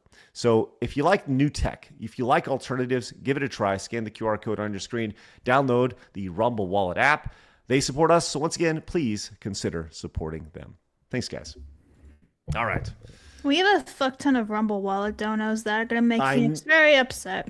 I know. Can we read them off because they're so spectacular? Are you asking me or asking yourself? Yes, I'm asking you. Let's get to our Rumble Wallet support first. Okie dokies. Let me find some Leaflit. All right. So Marmalin for $50 with Rumble Wallet. So that's times 6. Says Xenosaga. So that's a lot of numbers. 300. Yep. Yep. Marmalade came with 300 votes. Yeah, Ken for $20 on Rumble Wallet says to see Phoenix and Craig rage. Xenosaga 20 times 6 right there. What's that? Numbers. Hang on, I'm gonna get some 100 here because Wind Up Terminus for $100 with Rumble Wallet says Xenosaga sweep. That's 600 for Xenosaga. Whoa, you motherfuckers! I will get this one real fast. This is not Rumble Wallet, but Guy Hemlock came in with $100. Says this is a joke. At least Lyrian Chronicles is fun to play, and we don't need to take ourselves too seriously at the proverbial table. Like words. Anyway, thank you for the 100. Wow. And there is more here. Thank you, Okay. Handyman has not said what he wants this dono to go to yet, but this is with Rumble Wallet. It's $50. So just put that to the side for now because he's not said what it is.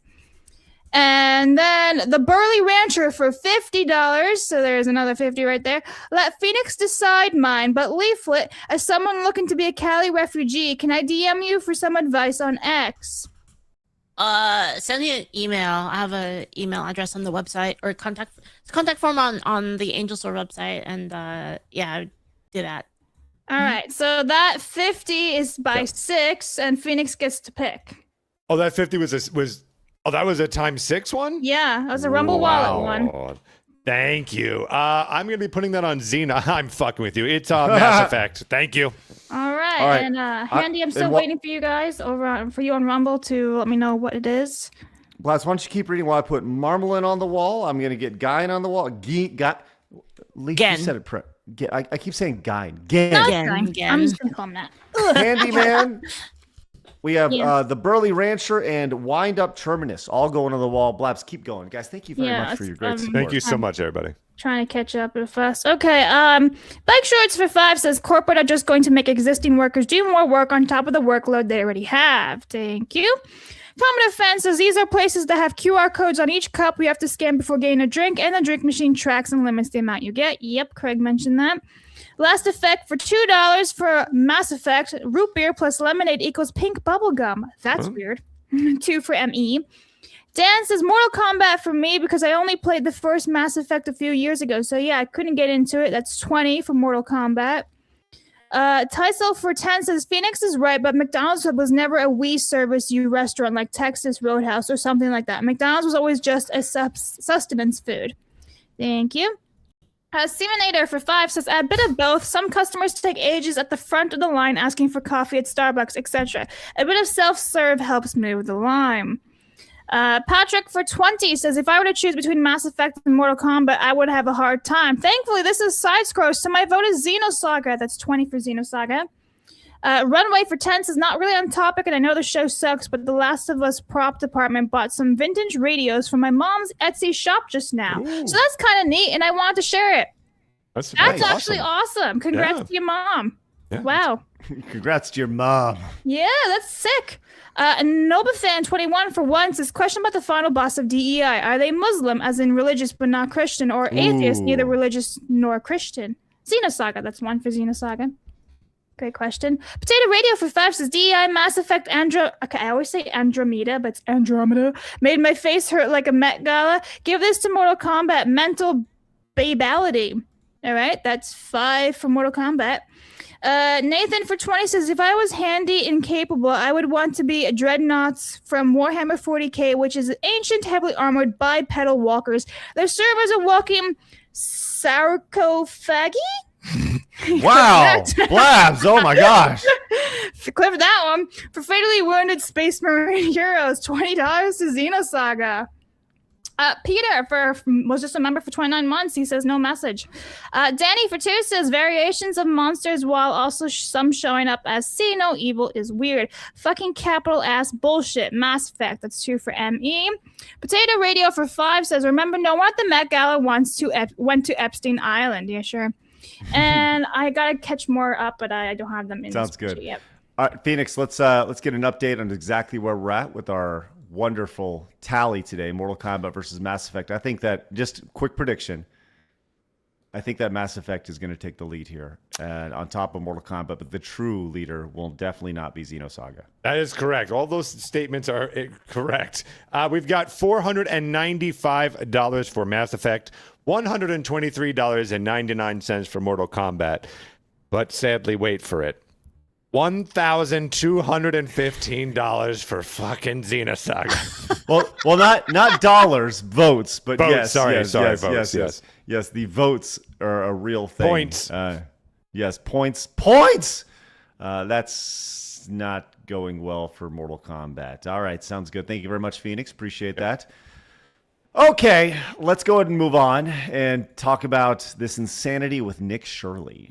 Did you guys see the latest video that he posted over on X and on YouTube about his latest adventures or misadventures? I have not yet. Well, he went to Cuba. Uh-oh. And this does not apparently go very well. We'll watch a couple minutes of this because what he says here, well, I'll tell you what, it's been interesting. All right, depending when this comes out or if it does, we are currently being tailed by Cuban intelligence here in Havana, Cuba. I came here, I've been wanting to make a video for so long about life in communism and showing people what communism is like in a place like Cuba, for instance. Came here to make this video, and when people think about communism, they typically just think about how communism is supposed to make everything equal, whether it be the amount of money someone makes or how food's distributed and how the markets are then controlled by the government.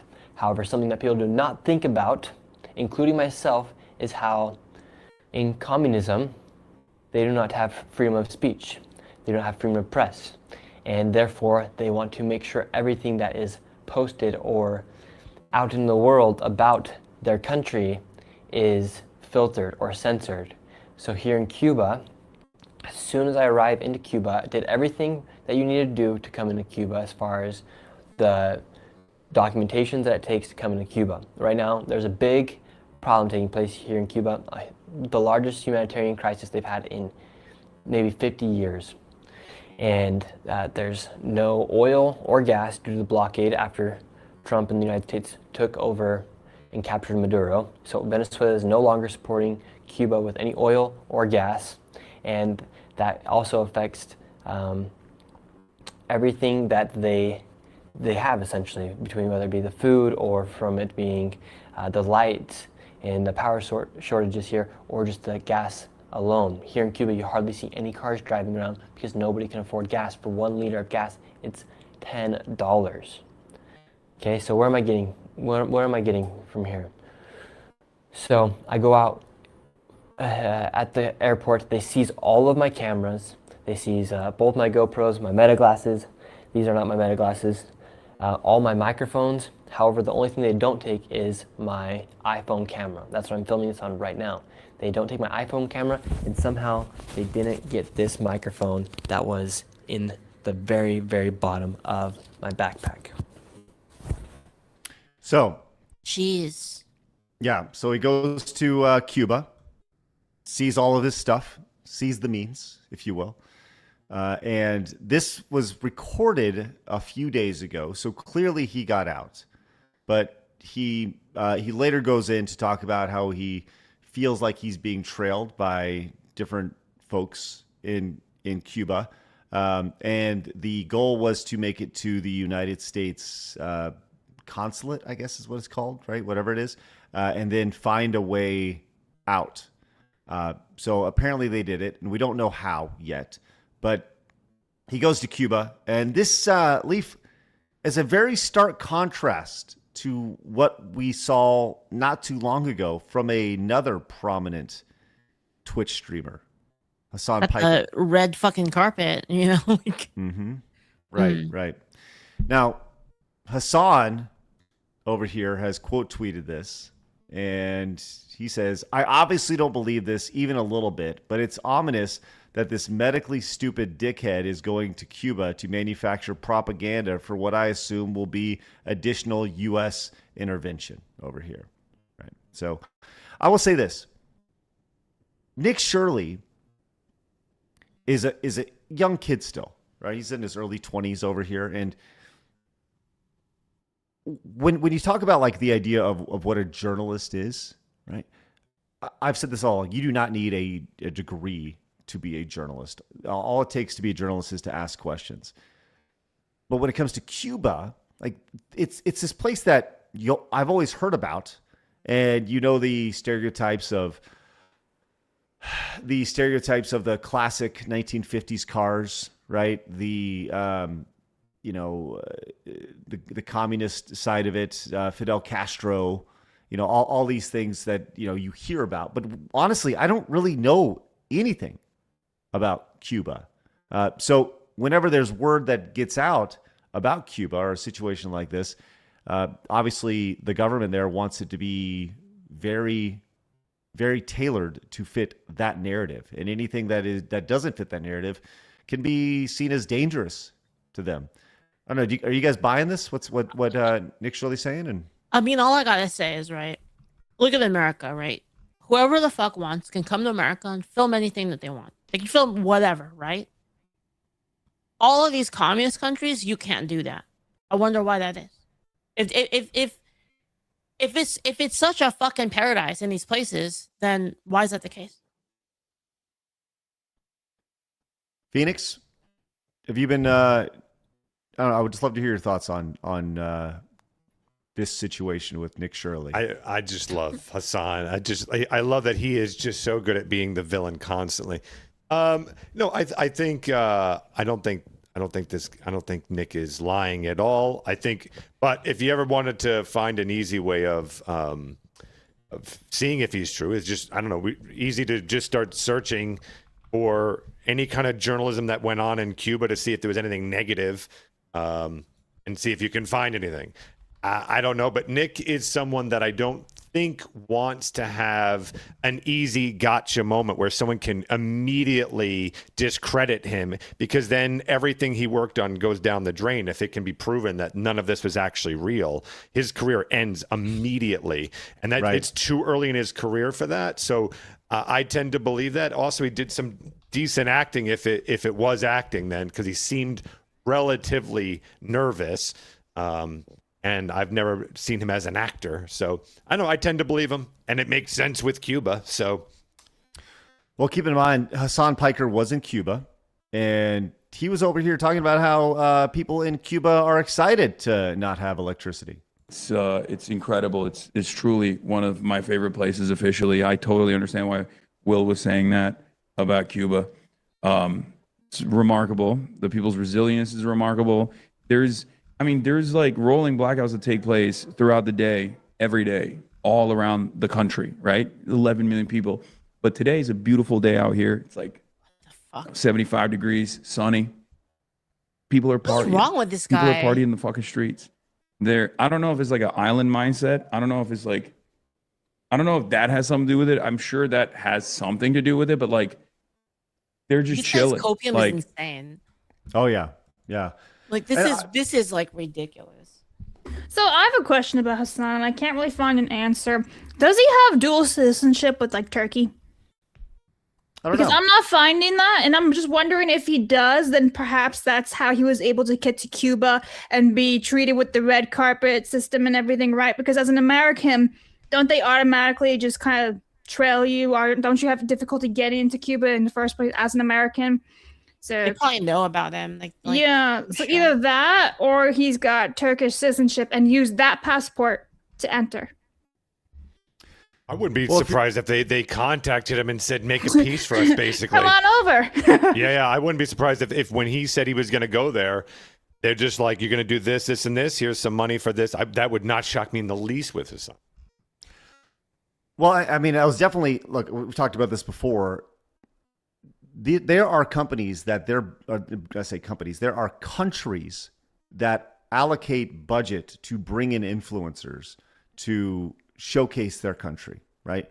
I don't know this for a fact, but I'm pretty sure that's like I Show Speed when he says, I'm going to do an Africa tour or whatever, right? The tourism board is behind all of that. The idea is to put your best foot forward. I know this because I've been on them before. I went to Taiwan on one of those, and they rolled out the fucking red carpet for us. It was spectacular. But we saw a very glossed over, shiny version of Taiwan. And even that, it was still kind of a shithole, if I'm being totally honest with you. Like I said, I know this from experience. So people say, oh, no, it happens. I've been there. I've seen it, right? Then you can find that video on YouTube right now. So I think that's exactly what happened with Piker. Is they rolled up the red carpet, they showed him all the great, and even then, even as they showed him all the great things that they wanted to, there was still video. If you recall, when we were talking about this on the show, there was a video of somebody who was recording at the hotel, and then they went around the corner of the block, and then there was no light for blocks and blocks and blocks. Like it's the only place where their electricity was going through for 24 hours a day. The generators, yeah. So, yeah, it's amazing to see to see Hassan Piker talk about him manufacturing propaganda, where Piker was literally used for that, a month ago, 6 weeks ago. And he's, this is my experience, whatever. This is my truth, right? Your truth was totally fabricated. And you see, the response to this by Shirley says, he was talking about, how this is, he didn't believe it at all. And Shirley says, tell it to the 2-star general who waited all night for me to come out my hotel room to interrogate me. You wouldn't believe the truth if it was in front of you anyways. You went to Cuba and still think communism is a good idea. Are you medically stupid? And he actually included a picture of this guy here. So, yeah, that's quite an insane opposite end of the spectrum. When you see somebody who was literally there for propaganda, and then somebody who went over there to just see what the true story is. And even then, you can't record anything. You record it, you're gonna get it taken away. Because when you go into Cuba, I think he said there's 12 things, 9 things, something like that. There's a handful of things that you can say that you're going to be there for, right? Tourism, one of them, right? Another one is journalistic duty, and he was there for that. And as soon as that gets hit by somebody in the government, they know, let's keep an eye on that guy, because we got to control what he says out of there. So, do you think we're ever going to know the truth about Cuba, or is this kind of one of those things where, it's always going to be this mystery? I don't know. I mean, the Venezuela thing happened really fast. Didn't see that one coming. Yeah, I didn't. I think Trump said something the other day about Cuba, about I don't know, taking over Cuba or something like that. I don't know. He said that about everything. So it makes sense. Yeah. Yeah. Apparently, Grok says that he left Cuba. Nick Shirley left Cuba voluntarily on an early flight on May 1st, the day after posting the video, without being arrested or detained. I'll say this. He does mention in the video that right outside his hotel, they're going to have a big parade on May 1st. And May 1st is the equivalent of their July 4th there. And they're celebrating communism. They're celebrating this. And I always think about something, when you have a situation where people are celebrating that, they're celebrating because they just don't know any better. If that makes sense. It's the ignorance of the situation. It's all they've ever known, and they don't know that there are better options. There are better options out there. So they celebrate what they currently have, and they celebrate their leader. It's strictly out of ignorance. It's the ignorance that you just don't know that it's not normal to not have electricity. For in a first world country or whatever. They don't know that it's not normal to pay $10 for a liter of gas. They don't know that it's not normal to have to ration bread or whatever, food like that. It's simply just out of ignorance, and you wonder if there will be a time where all that is changed. And, let's just say the United States did go into that situation and there was a regime change or something like that, and all those things became available to them. I would imagine all those people would either feel extremely, extremely wealthy, or have kind of imposter system, if you will. This idea like they get so much so quick after having nothing. It's an interesting thing to think about, at least from my perspective. So I also don't know the degree of communism there, but you as far as like celebrations and stuff like that, you also have the whole neighbor problem of that. In some neighbors are encouraged to rat you out for things. So if you didn't if you didn't make it to the parade, for instance, as an example, that they can rat you out, and then that means something not good for your family. So I don't know the degree of it over there. Leaf, you have any desire to go to Cuba? Nope. I like America. I'm good with America. Good place. I do like the Cuban sandwich, though. Cuban sandwich, quite a... Oh, yeah. Cuban food's pretty damn good. Yeah, true. Yeah, pretty good stuff. Mufasa San came in with 100 bits. Says, I believe he was born in America and raised in Turkey. Talking about Hassan Piker. Yeah, that's what the wiki page is saying, that he grew up in Istanbul. Okay. All right, Blabs, let's get some supers while I get our next super pulled up. Okie dokies. There were a couple Rumble wallets, but I'll get them in order. Commodore Fan from 5 says, it's nasty, but there's a subculture of people who wear backdoor plugs 24/7, and it wouldn't surprise me if some of these celebs at the Met did that. Ew. Thank you for that. Yeah. 10 Lee for 10 says, imagine a VTuber Met Gala with all the weirdest looking VTubers dresses on the web, or butter on a dog, or slime-filled pantsuit. For Xenosaga. 10 for Xenosaga. Dizzy Lizzy, great name, says side scrollers are gay, only here for the even guests. Well, that's good. Thank you. Thanks. Ryu for 10 says, I made a game with AI using my own imagination. Don't hate. I should have it out on iOS and Android in 2 weeks. I've been working on it for the past 3 weeks. Lots of content in it. Xenosaga. That's 10 for Xenosaga. Good luck with your game. Vault for 2 says, all commie revolutions are the same. Bunch of rich people fighting other rich people for control using poor people as the personal armies. 100% real communism. 2 for Xenosaga. Tin Lee for 5 says, for anyone who wonder what... Jesus Christ. It's Crazy Ernie from Crazy Ernie's Used Car Emporium. If you aren't punching the reporter and romancing Taylor, you are playing wrong. For Mass Effect. House of Pain came in with $500. Holy crap. Jesus, bro. And you scared the crap out of Blabs, which was probably the funniest Yeah, because thing it about also that. started to really like rain. It's crazy raining right now, and so all the sounds just came at the same time. Here's more bibs. All right.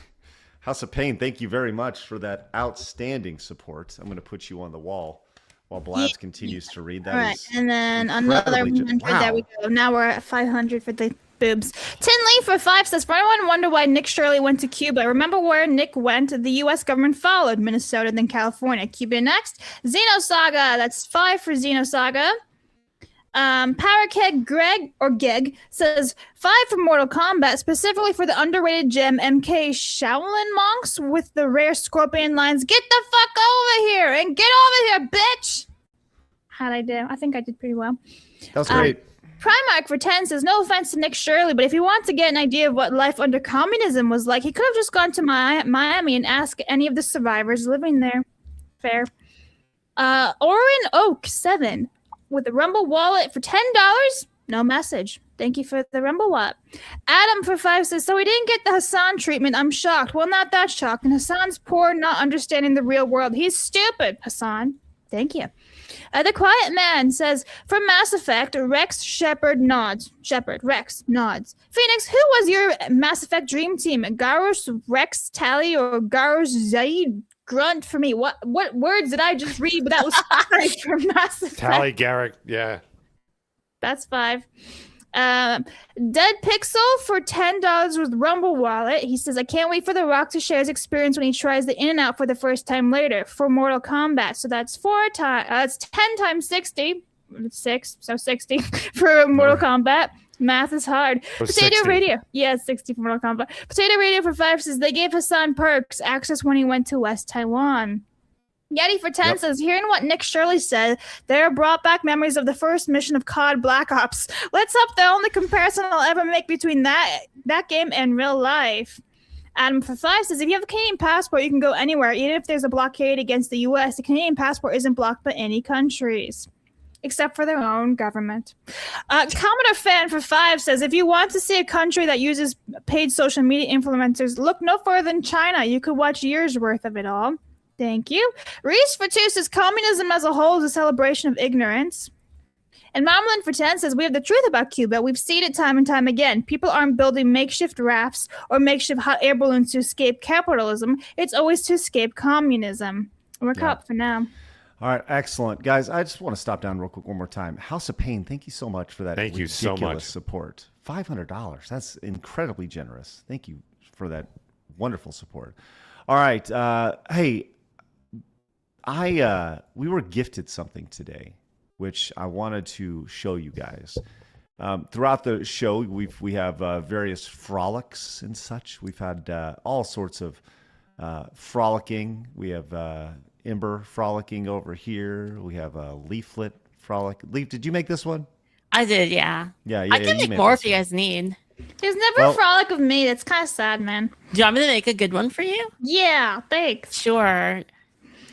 Well, DB Wild has done a phenomenal job with all of the frolics that we have on our show. Obviously, Lady Decade and Kirsha. Well, DB Wild has put together something really, really cool. And he just calls it the Side Scrollers Anthem. And I wanted to play it because you guys have not seen this yet. And yes, this is all AI generated. The song, everything, which Leaflet, I'm curious to hear your thoughts on this as well. Sure. But I wanted to share this with you guys because I've only seen this once. Actually, I watched about 2 minutes of it, and I was like, yeah, we're showing this on the stream. But you guys have not seen this, so very excited to see everything that goes on in here. Robot. Yes, that's DB Wild's avatar.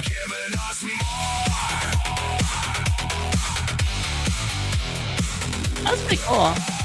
Yeah. James and Kay.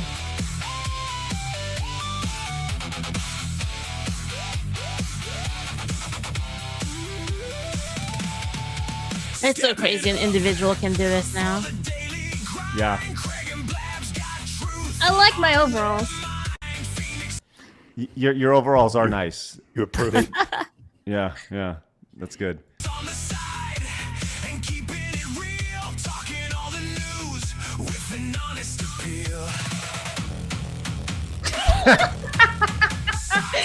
Just banging a drum. Yep.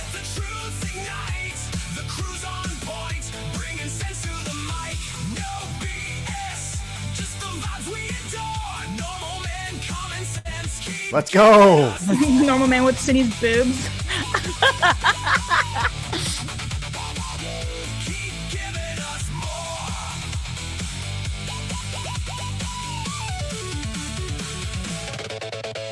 Little guitar. Eric, let's go.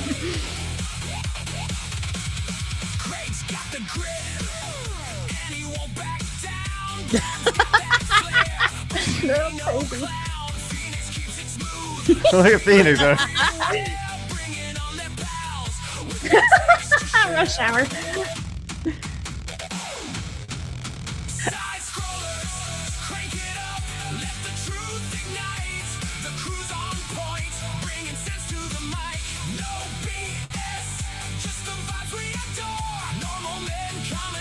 Aww. That's cute. Is that like a dog? I didn't even know it was a dog. I think at the beginning. Yeah, it's a little puppet dog. Yes. Is that Dean Cain? It is Dean Cain. Yeah, Dean.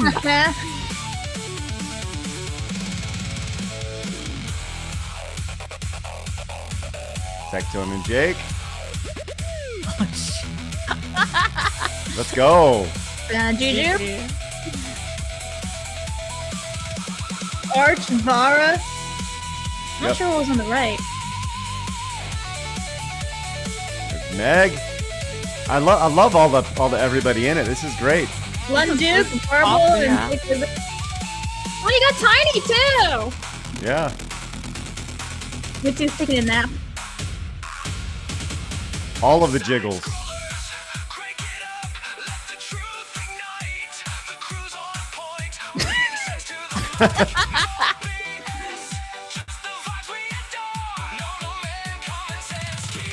Aww.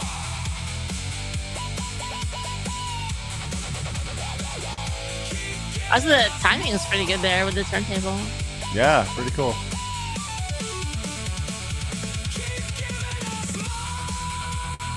Hey, Dan.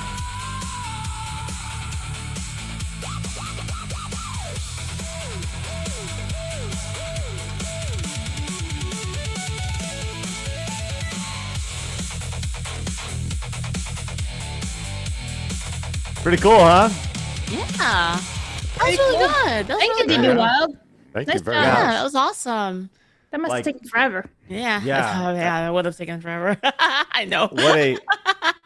What an honor, huh? Like to have anybody do anything like that. Yeah, That is that's very, so very cool. awesome. Well, DB Wild, thank you very much. We obviously you. genuinely appreciate that. We'll I kind of want to rent out a nightclub now.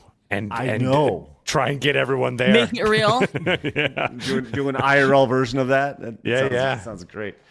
But yes, what a wonderful privilege it is to have talented folks who watch our show and honestly care enough to want to create something like that. So thank you very That's much, awesome. DB Thank Wild, you so much. for your hard work and effort. It's outstanding.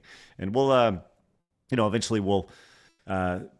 People say we need to start adding countdowns to our show instead of just going right into it. I've seen that request several times. Adding Well, like you a just 5-minute got one. countdown.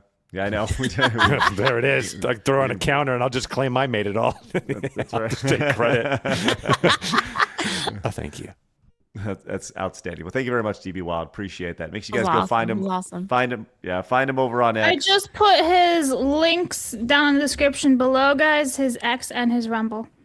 Yep. He's been teasing this for a while, so very, very cool. You can find him. There's DB Wild with a Y right there. Awesome. So, very cool.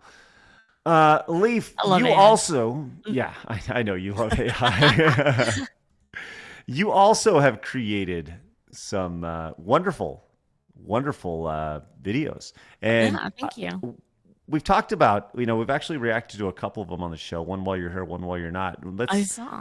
We can take a look at your the new localizer one that you put together. Do you have the link to it, or do you need it? I have it ready Okay. to go. Now, what you're doing here is, I don't know, kind of walk us through your mission when it comes to this, because I think that it's really sound. Yeah, actually, a lot of people have been like trying to. There's a lot of dispute over like what the whole point is. I'm very clear about it. It's a psyop. I've learned that idols are huge and music is huge. So I'm like, I've discovered this is the best way for me to spread my message. So I'm like, I'm just gonna use it. And so that's why I kind of all in did. I even like redid my whole X to like be more focused towards that. Yeah. So that's my new thing. Every Friday I'm gonna release a new one. Oh wow. Okay. Yeah. What's this upcoming one? I haven't decided yet for what Fridays was gonna be. Yeah. The last one was about localization. Well, and I think that's the most amazing thing about this is that you have created something that, well, you will use prompts to create something in a span of two days, maybe, that you're going to release on a Friday that would have taken previously using this animation, art style, music, 6 whatever. months. Right. And you can do it in literally a fraction of the time. Let's take a look at your latest one about Thank you. localization. Yeah. The localizers? They come? We get signal. Main screen turn on. This is such an old joke. Anybody know this joke? It's kind of old.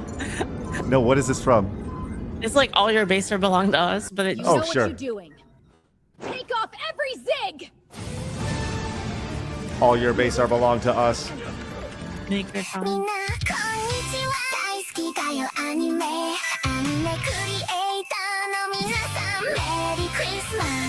Okay, real quick. I'm sorry. Was VTuber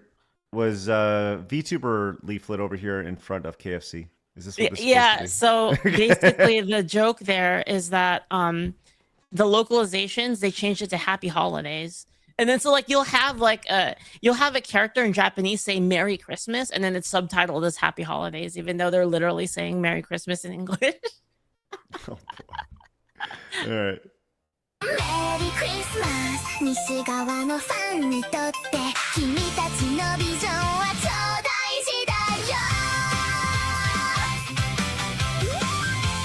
There's been a lot of localization controversies lately.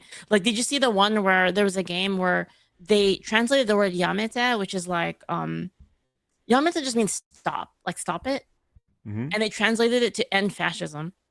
It's ridiculous. What?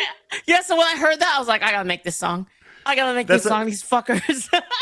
That's a real thing? Yeah, it's real. It's called what's it called? Yanyan like Dempa or something. Like yeah, it's a recent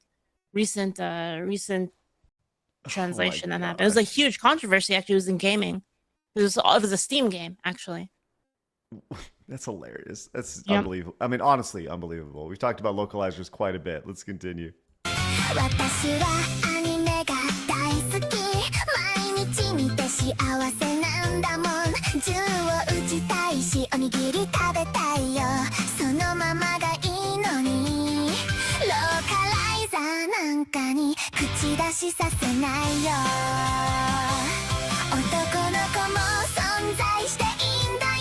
Fanboys.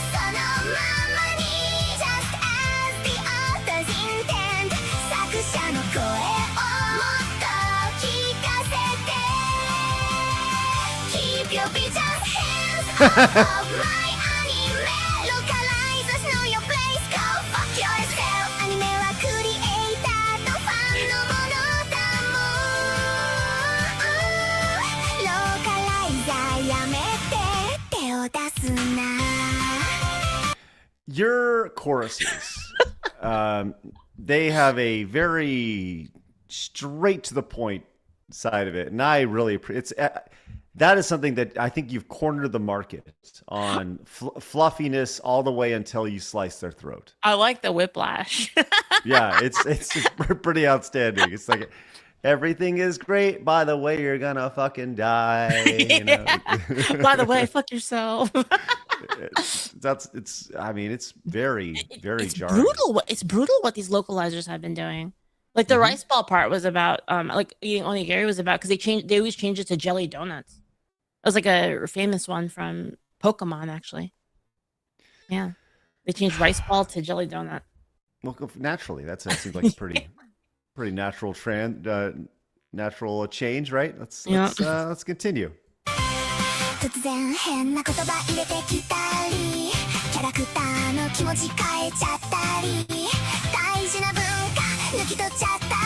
These are all games and anime.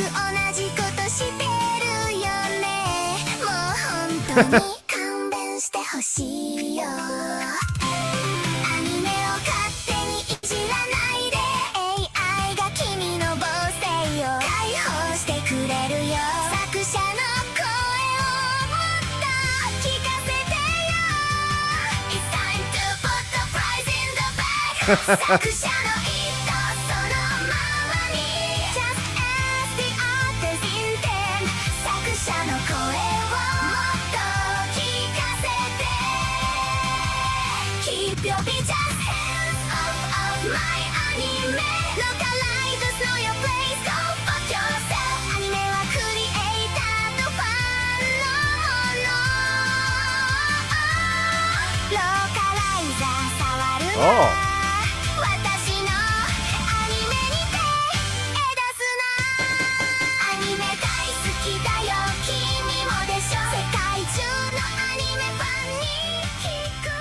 So, are you gonna? Are you planning on like selling your songs as well, or? I actually already put them up. Like all of these are on Spotify already, and like I actually finally started making money off of music. It took like so long. Nice. Well, the messaging is on point, and I think this is it's fun to see you use this to kind of gone back and forth as far as like what reclaiming the culture looks like, right? But using this as something to help push your message. As you said, it's a straight up psyop. It's all about, you are creating propaganda with the idea of just. There was like some there was like some arguing because like one reactor said that it was propaganda, and then people are like, "What? How dare you call it propaganda?" I'm like, no, it's propaganda. No, it is 100%. It's definitely propaganda. Yeah. Well, I mean, it's propaganda in that you're just trying to get your messages out, out to people, and at the end of the day, isn't it exactly what? Yeah. I came to this realization not too long ago that all propaganda is just marketing. That's basically it's the government sponsored marketing, pretty much. So, well, we're looking forward to seeing what's coming next for Leaflit. And eventually we're going to get to some Hatsune Miku bullshit where you're going to be on stage doing concerts, singing your songs about localizers going fucking themselves and stuff. You know what I'd love? I hate to put you on the spot, Leaf. But maybe we could work something out that, like, when we do an event, like let's say like a VTuber event, that there's like a musical act break in between where you can be on the stage and you can sing one of your songs or something. That'd be kind of cool. Sure, I could work something out with that. Just let me know what you need. Yeah. The VTuber event is something that I have had many conversations about, and I've had people reach out. I've talked about it on the show. It is definitely something that I would consider. We need an event in general, like some kind of convention or something like that, because a lot of us have been attacked, like over. I mean, like, what happened with Kirsha and like the VTuber Expo, and then there's stuff happening to me as well with like meet and greets, where I'm having stuff happening to me with that. It's just all a mess. Like, just heckler's veto from a handful of retards, basically. Yeah, I'm with you. I think that needs to happen. The one thing that people don't think about when it comes to creating events, like, yes, we could do it. I could do it in a month, right? I could logistically say we're going to do an event. The issue strictly comes down to security, because as something that people don't consider. Yes, we can get everything logistically in place, but it has been shown over and over again that the side of tolerance is extremely violent and will hurt people that they do not agree with. Phoenix says all the time, they want you dead, right? So we're going to put everybody, right? So we want to put everybody in a centralized location, right? Where everyone's easy targets. You know what I mean? Yeah, that's a good point. These are things that we have to consider, and it sucks because the last thing that I want to do is forego, that type of thing. We can't just not do it, but we have to take the proper precautions when it comes to these things, because that's how terrorism works. That was the point, right? Yeah, exactly. And we have been literally terrorized into having to think about these things, which sucks. So, not to put a downer on everything, but it's definitely something that I have had many conversations about. Yeah. Valid point. Yeah, valid point. So, all right. With that said, we're working on things. So, all right, Blabs, let's go and see what we got. All right, looks like we have some great support, guys. Thank you again for your wonderful support today. We're going to get a tally from Phoenix here in just a second. We're going to decide a winner of Mortal Kombat versus Mass Effect. And we also have Today in Gaming History to finish strong with. So what do we got, Blabs? Okie dokies. I'm going to call him Guy in Hemlock. For 50, Leaflit is awesome, attractive, and a beautiful soul. A funny I didn't get a Leaflit earlier. Play her game. Is it fun? Back to work with me. I hope you have a great day at work, and thank you for the 50. Her links are down below, guys, for her game. All right, let me start from the top. Gold Soul Ninja for 20 says, let it be known that Tubby Hasanabe is the softest man baby in the galaxy. Nearly got a tiny cameo in the Mario 2 movie for it because of his head. And yes, this is a joke. From the words of Shao Kahn, you suck. Thank you. You suck. For 5 says, basically stay away from Cuba. I have no desire to go there. Nathan for 5 says, download Twitch to catch Leaflit and Malcolm live on Friday and kept missing 2-minute chunks of the convo. Please, Leaf, I beg you, go live on Rumble. This 5 from Mass Effect. Ashley, you know what? Girl, fight me. I might do that. You know what? I'm gonna do that. I'm gonna go on Rumble. I hear so many good things about Rumble. And Let's Rumble get you squared away. Let's get you squared away, buddy. Thank Yes. you. No Guard for 2 says, bring back fan subs. A plague on Crunchyroll. Yeah, I also hate when they remove the comments on Crunchyroll. That was annoying. Zyme or Zimaru for 5 says, I've had enough of your snide insinuations, Craig. Seriously, what other game has a let intrusive thoughts win button? Mass Effect. Hashtag Ashley was right. That's 5 for Mass Effect. Play Xenosaga for 2 says, gotta check out the English version of that song. Undecided Dan for 5 says, go watch the official English localization of the song. Also 5 to Xenosaga. Zalia on Kick has raided. Thank you for the raid. Let's and go. then Domino Fan for 2 says, one of the worst anime translators has been for kids. I don't know that one, but thank you. And we are caught up for now. All right. Phoenix, let's get an update on where we're at with our totals between Mortal Kombat and Mass Effect.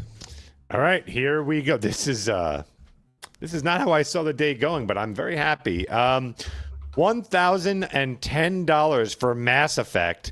What? To $188.99 for Mortal Kombat. But wait for it. Hold on. It's as far as Xenosaga is concerned, $1,247. Wow. Or votes, sorry. Yeah, votes in dollars. Totally different. Wow. All right, well, thank you very much. I'll tell you, Phoenix, let's put 5 minutes on the clock, and let's do some Today in Video Game History. And by the time Today in Gaming History is done, we should have an idea of if Mortal Kombat will make a comeback. Because, once again, if you use the Rumble Wallet app, it is a 6x multiplier. Yeah. 6x. So that can download the Rumble quick. Wallet app right there. Yep. Get on it. We'll see how it goes. All right. Blabs, you ready? Born ready. I know you are.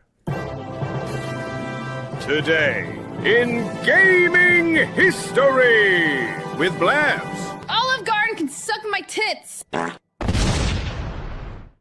Do not show it I yet. understand that because my tits are too good for Olive Garden. Anyway, May 5th, everyone, is I'm going to say Wolfenstein, even though it's Wolfenstein, whatever the fuck. 3D was released in 1992. Shin Megami Tensei Devil Survivor 2 Record Breaker, with, a very short title, was released in 2015. And then this is for Leaflit. You and Me and Her, a love story, released back in 2020. Ta-da! So, Blabs, to answer your question. So, when someone says you can suck my dick, it's not like a request. It's the idea is you go fuck yourself. It's never a good thing. Yeah. You're not actually asking the guy from Olive Garden to suck your tits. You're just saying. Well, I'm just saying, you're not. Phoenix is right. Anyway, pivot. Well, we're just trying to teach you about life here. Shut up. It's important. I'm holding my boobs that. right now. Leave me alone. So here. Me too. Me too. I feel violated. You're not expecting someone. I thought you'd never ask when you say that. Hey, Phoenix, suck my dick, and you're like, finally. All right. Been waiting for that. Oh my God. All right. Some noticeable games that you missed today include Einhander for the PlayStation 28 years ago in I didn't miss shit. 1998. Well, you did miss Rugrats Totally Angelica. Is Scrub here? No, so I didn't miss anything. Wasn't Einhander like a ship shooter? Yes. Oh, that game was sick. I love that game. This is definitely Wolfenstein's obviously the biggest game on the list today. Or is it? Good, though. No, it is. I mean, you can't get more revolutionary than Wolfenstein. No. That was a big deal. I own this one, SNK Arcade Classics Volume 1. Patapon 2. Ooh, shit. Wow. Easy, Blabs. Just That's relax. Zombies. That's a big one. Yeah, pretty fucking huge. Plants vs. Zombies. You know what else is? Wolfenstein 3D. I know, which is why it's on the list. Good job, Blabs. Wolfenstein. Yeah, Wolfenstein. The Jewish simulator. Just oh my gosh. Katsumo Shoujo. That's a huge one. Yeah, I know, Blabs. Dummy. Look, actually, though, that is actually a really huge one. That was a big deal when that came out in the weeb culture. You can't even spell dummy. I just like when it was like, yeah, it's a big one. I'm like, yeah, it's a big one. That's right. Wolfenstein, The Old Blood. Oh, thanks, Blabs. Yeah. Released 11 years ago. for PlayStation 4, Xbox One, PC. Ooh, Kathy Rain. All right. I preferred the Chocolate Rain, so. All right. Good point. Do you know the Chocolate Rain song? You Blabs? literally showed it to me on the stream. Chocolate Rain. I think he followed me for a while, and I don't think he does anymore. But I would love to get the Chocolate Rain guy. Tay Zonde, that was his name. Tay Zonde on the show. Yes. Let's see. Old World. Oh, Blabs, this is nice. This is wonderful. I'm very excited for this story for you. Let's see. Where is it? That's right. Japanese mature sex streams. Blabs. I'm good. I'm really good. No, thank you. Nope. It's part of your job. No, part of your job. Where does it say in the contract must ruin history of my search engines? It Nowhere. says in the contract says must make entertaining show for people watching and they want to see you Google entertainment, Japanese. my discomfort. Yeah, absolutely. You Google look it up then. Go on, off you go. Suck my tits, dicks, whatever. Go. That was just a request. By the way. Apparently, a request. No, but I changed it. You guys said it's not actually a request. You see how happy that made Leaflit? That was crazy. He's like, oh wow. I want pizza. Nobody cares if I Google Japanese Why mature not? sex streams. Why? You'll probably enjoy it. Go. No, I will not enjoy it. But Blabs, I know you really won't I don't enjoy want it. to. The person who doesn't enjoy Olive Garden definitely won't enjoy. What does Japanese Olive mature Garden have sex to do with Japanese sex games? Do explain. Yes, the correlation is that you're so upset about food. Yeah, that food's important. Yeah. It that makes eventually. up the mental health. Mm-hmm. Yeah. So is Googling Japanese mature sex streams for PC. No. Craig All right, likes to Funari. I do can't like just, that. Like in the past, it's been like violent throbbing cock 5000, and you've been watching it. But this, Yeah, but now I'm over it, man. There's been too many that I'm just like, no more.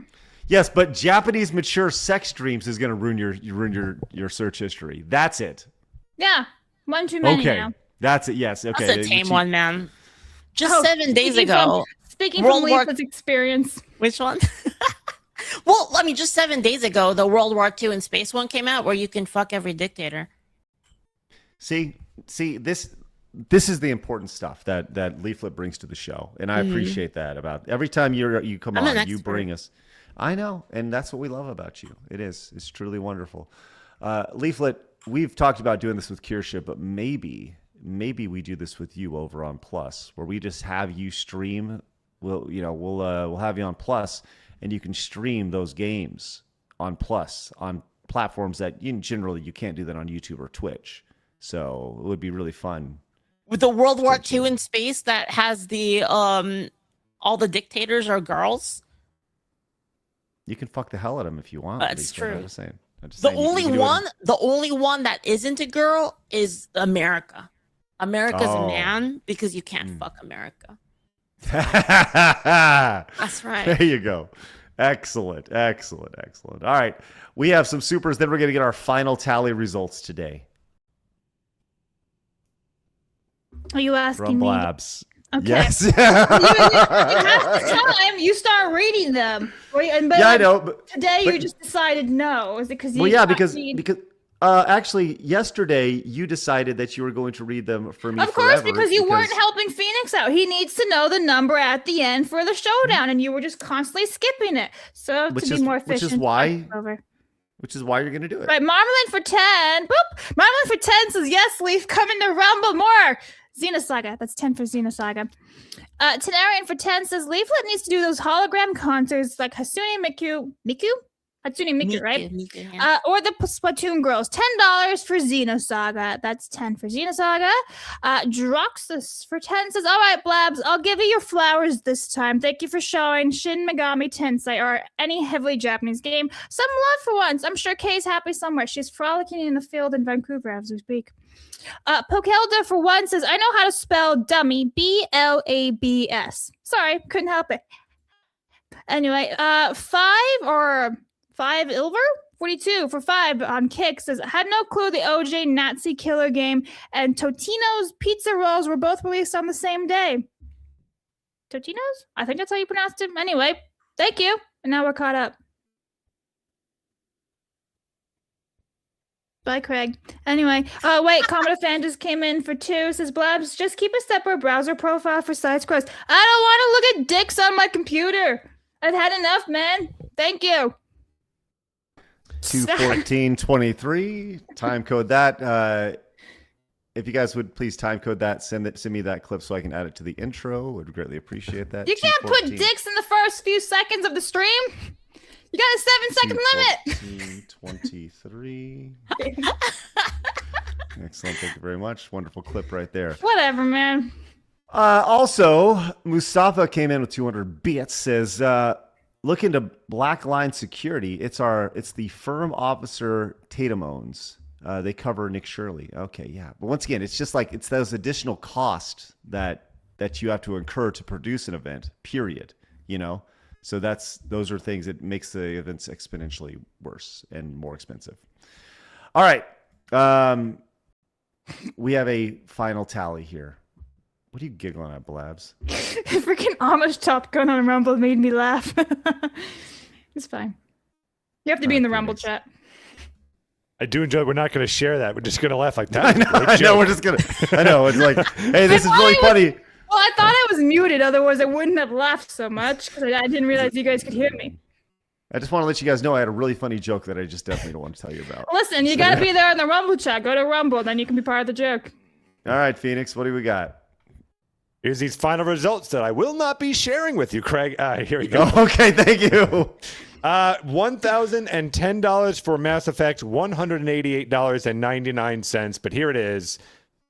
Xenosaga at $1,267, but that can't win.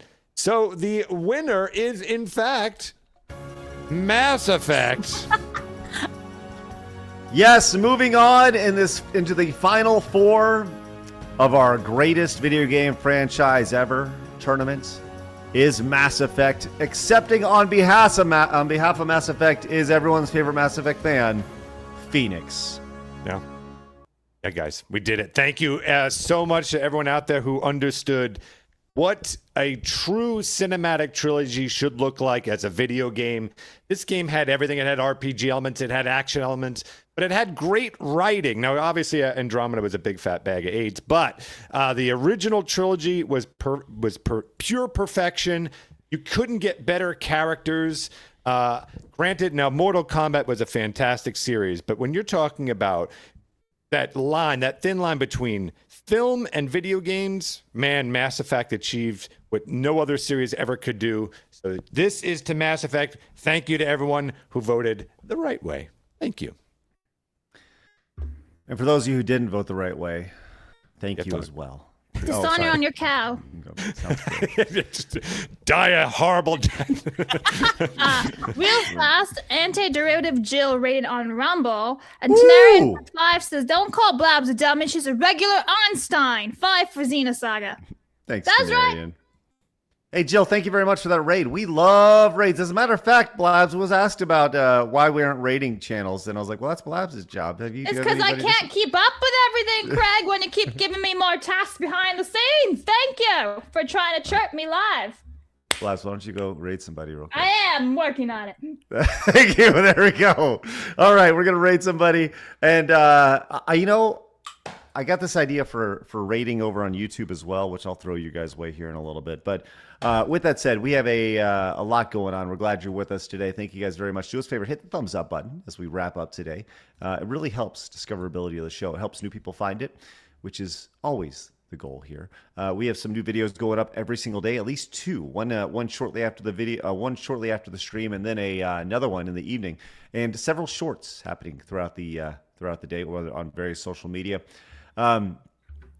Blabs, we're back tomorrow at 11 a.m. Central Time. I got this, Blabs, as we were joined by How Mama. dare you? Well, you're busy. You're doing all the things, Blabs. I wanted to help. Am. And you stole my artwork.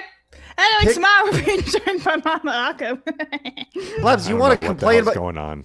You want to complain about everything, and then I'm not complaining. You're chirping me here. Anyway, Godzilla Greaser for $2 says Mass Effect 3's ending sucks ass. Yeah, I'm with you, Phoenix.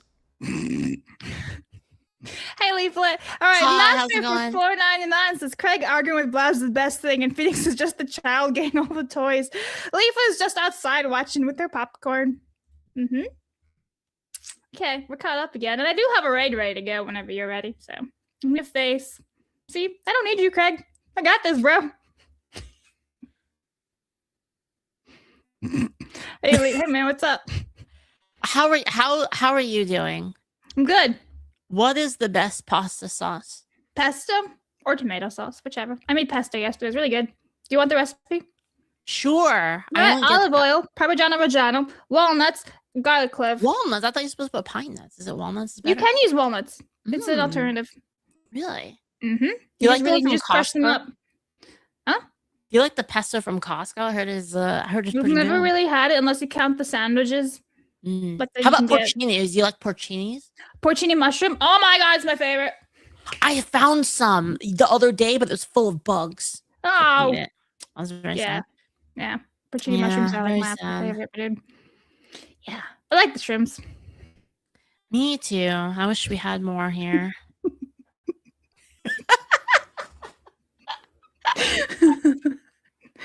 Yeah, we could just do the segment, you know? We just do our own show. Did you know I learned today? Did you know this? That women were the original farmers. I learned this over on base. Well, yeah, we were because the men were out hunting, so the women were out gathering. Yeah, and did you know that's the reason that they say that they call them hoes? Did you know that? That's actually real. It's actually Phoenix is trying to hang himself backstage, by the way. Just want to point that out. It's actually from the tool hoe. Yeah. So. Yeah. Mm-hmm. That's what it was about. And then now we have the backhoe with the equipment and everything. Why are you shooting yourself? I think this is fantastic. We should do a Blobs Leaflet show. Sure. Just talk the common sense like porcini mushrooms and hoes. Mm-hmm. Yeah. So like when I was watching that podcast about it, and actually instead of saying, I'm sorry. I just why want are to you interrupt. interrupting? We're having time here. I just want to point out really quick. Rumble has been generous enough to put us on the front page right now. And now we're talking about mushrooms on the front page. This is content. Right. Peak content. I literally like let y'all go because I just wanted like talk about a horrible first impression to thousands of people. Hey everybody, welcome to horrible first impression. Hello, it is Leaflet right there. The fuck you said? No. Well, no. Leaflet, I'm not talking about you. I'm I'm just talking kidding. about you. You know what? This is what Phoenix did.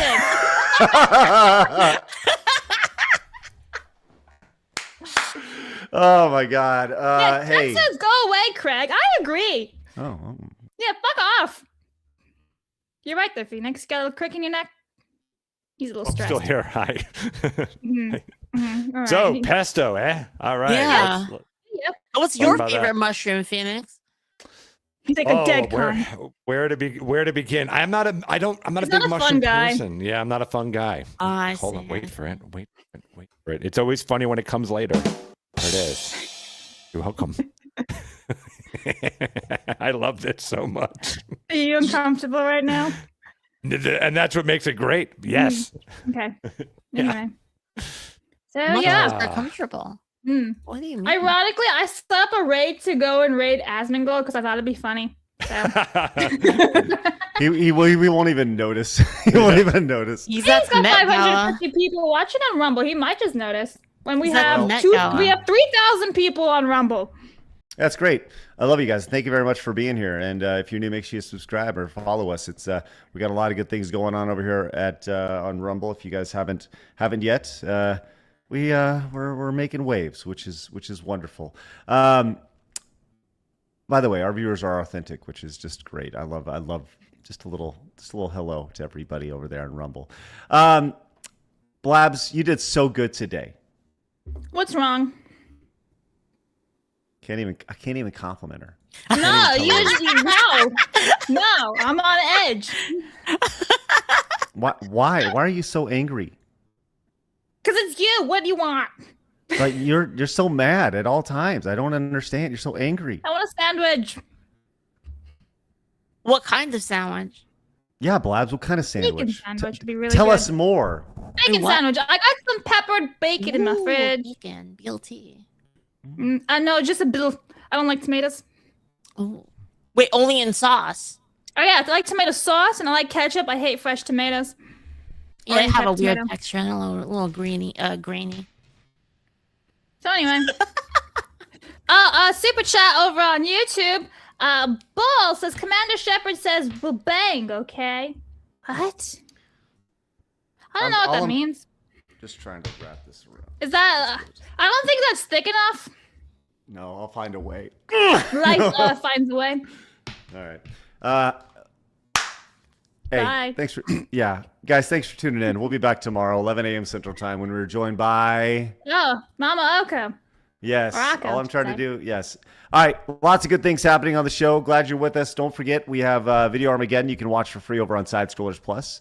We also have Blaz versus Rystar if you want to see more of this sparkling personality for all of our Plus members. This weekend she's taking on Kirby's Dream Land. Thursday, I'm taking on Echo the Dolphin, that horrible, shitty game. And we would love for you guys to join us over at sidescrollersplus.com. Use promo code 50OFF. Join us for half off the entire year. That's $50 to support us. And all of it goes to us, which is the best thing about it. It doesn't go to YouTube. It doesn't go to Twitch. It goes to Side Scrollers and all the fun things and all the original programming we're creating over here. With that said, guys, have a great rest of your day. Get outside, touch some grass, hit the follow button if you're new, and hit the thumbs up button on the way out. But remember, people are going to try to keep you down. Don't let them. You guys got a goal. Go get it. Have a great rest of your day. Bye-bye. Fatality.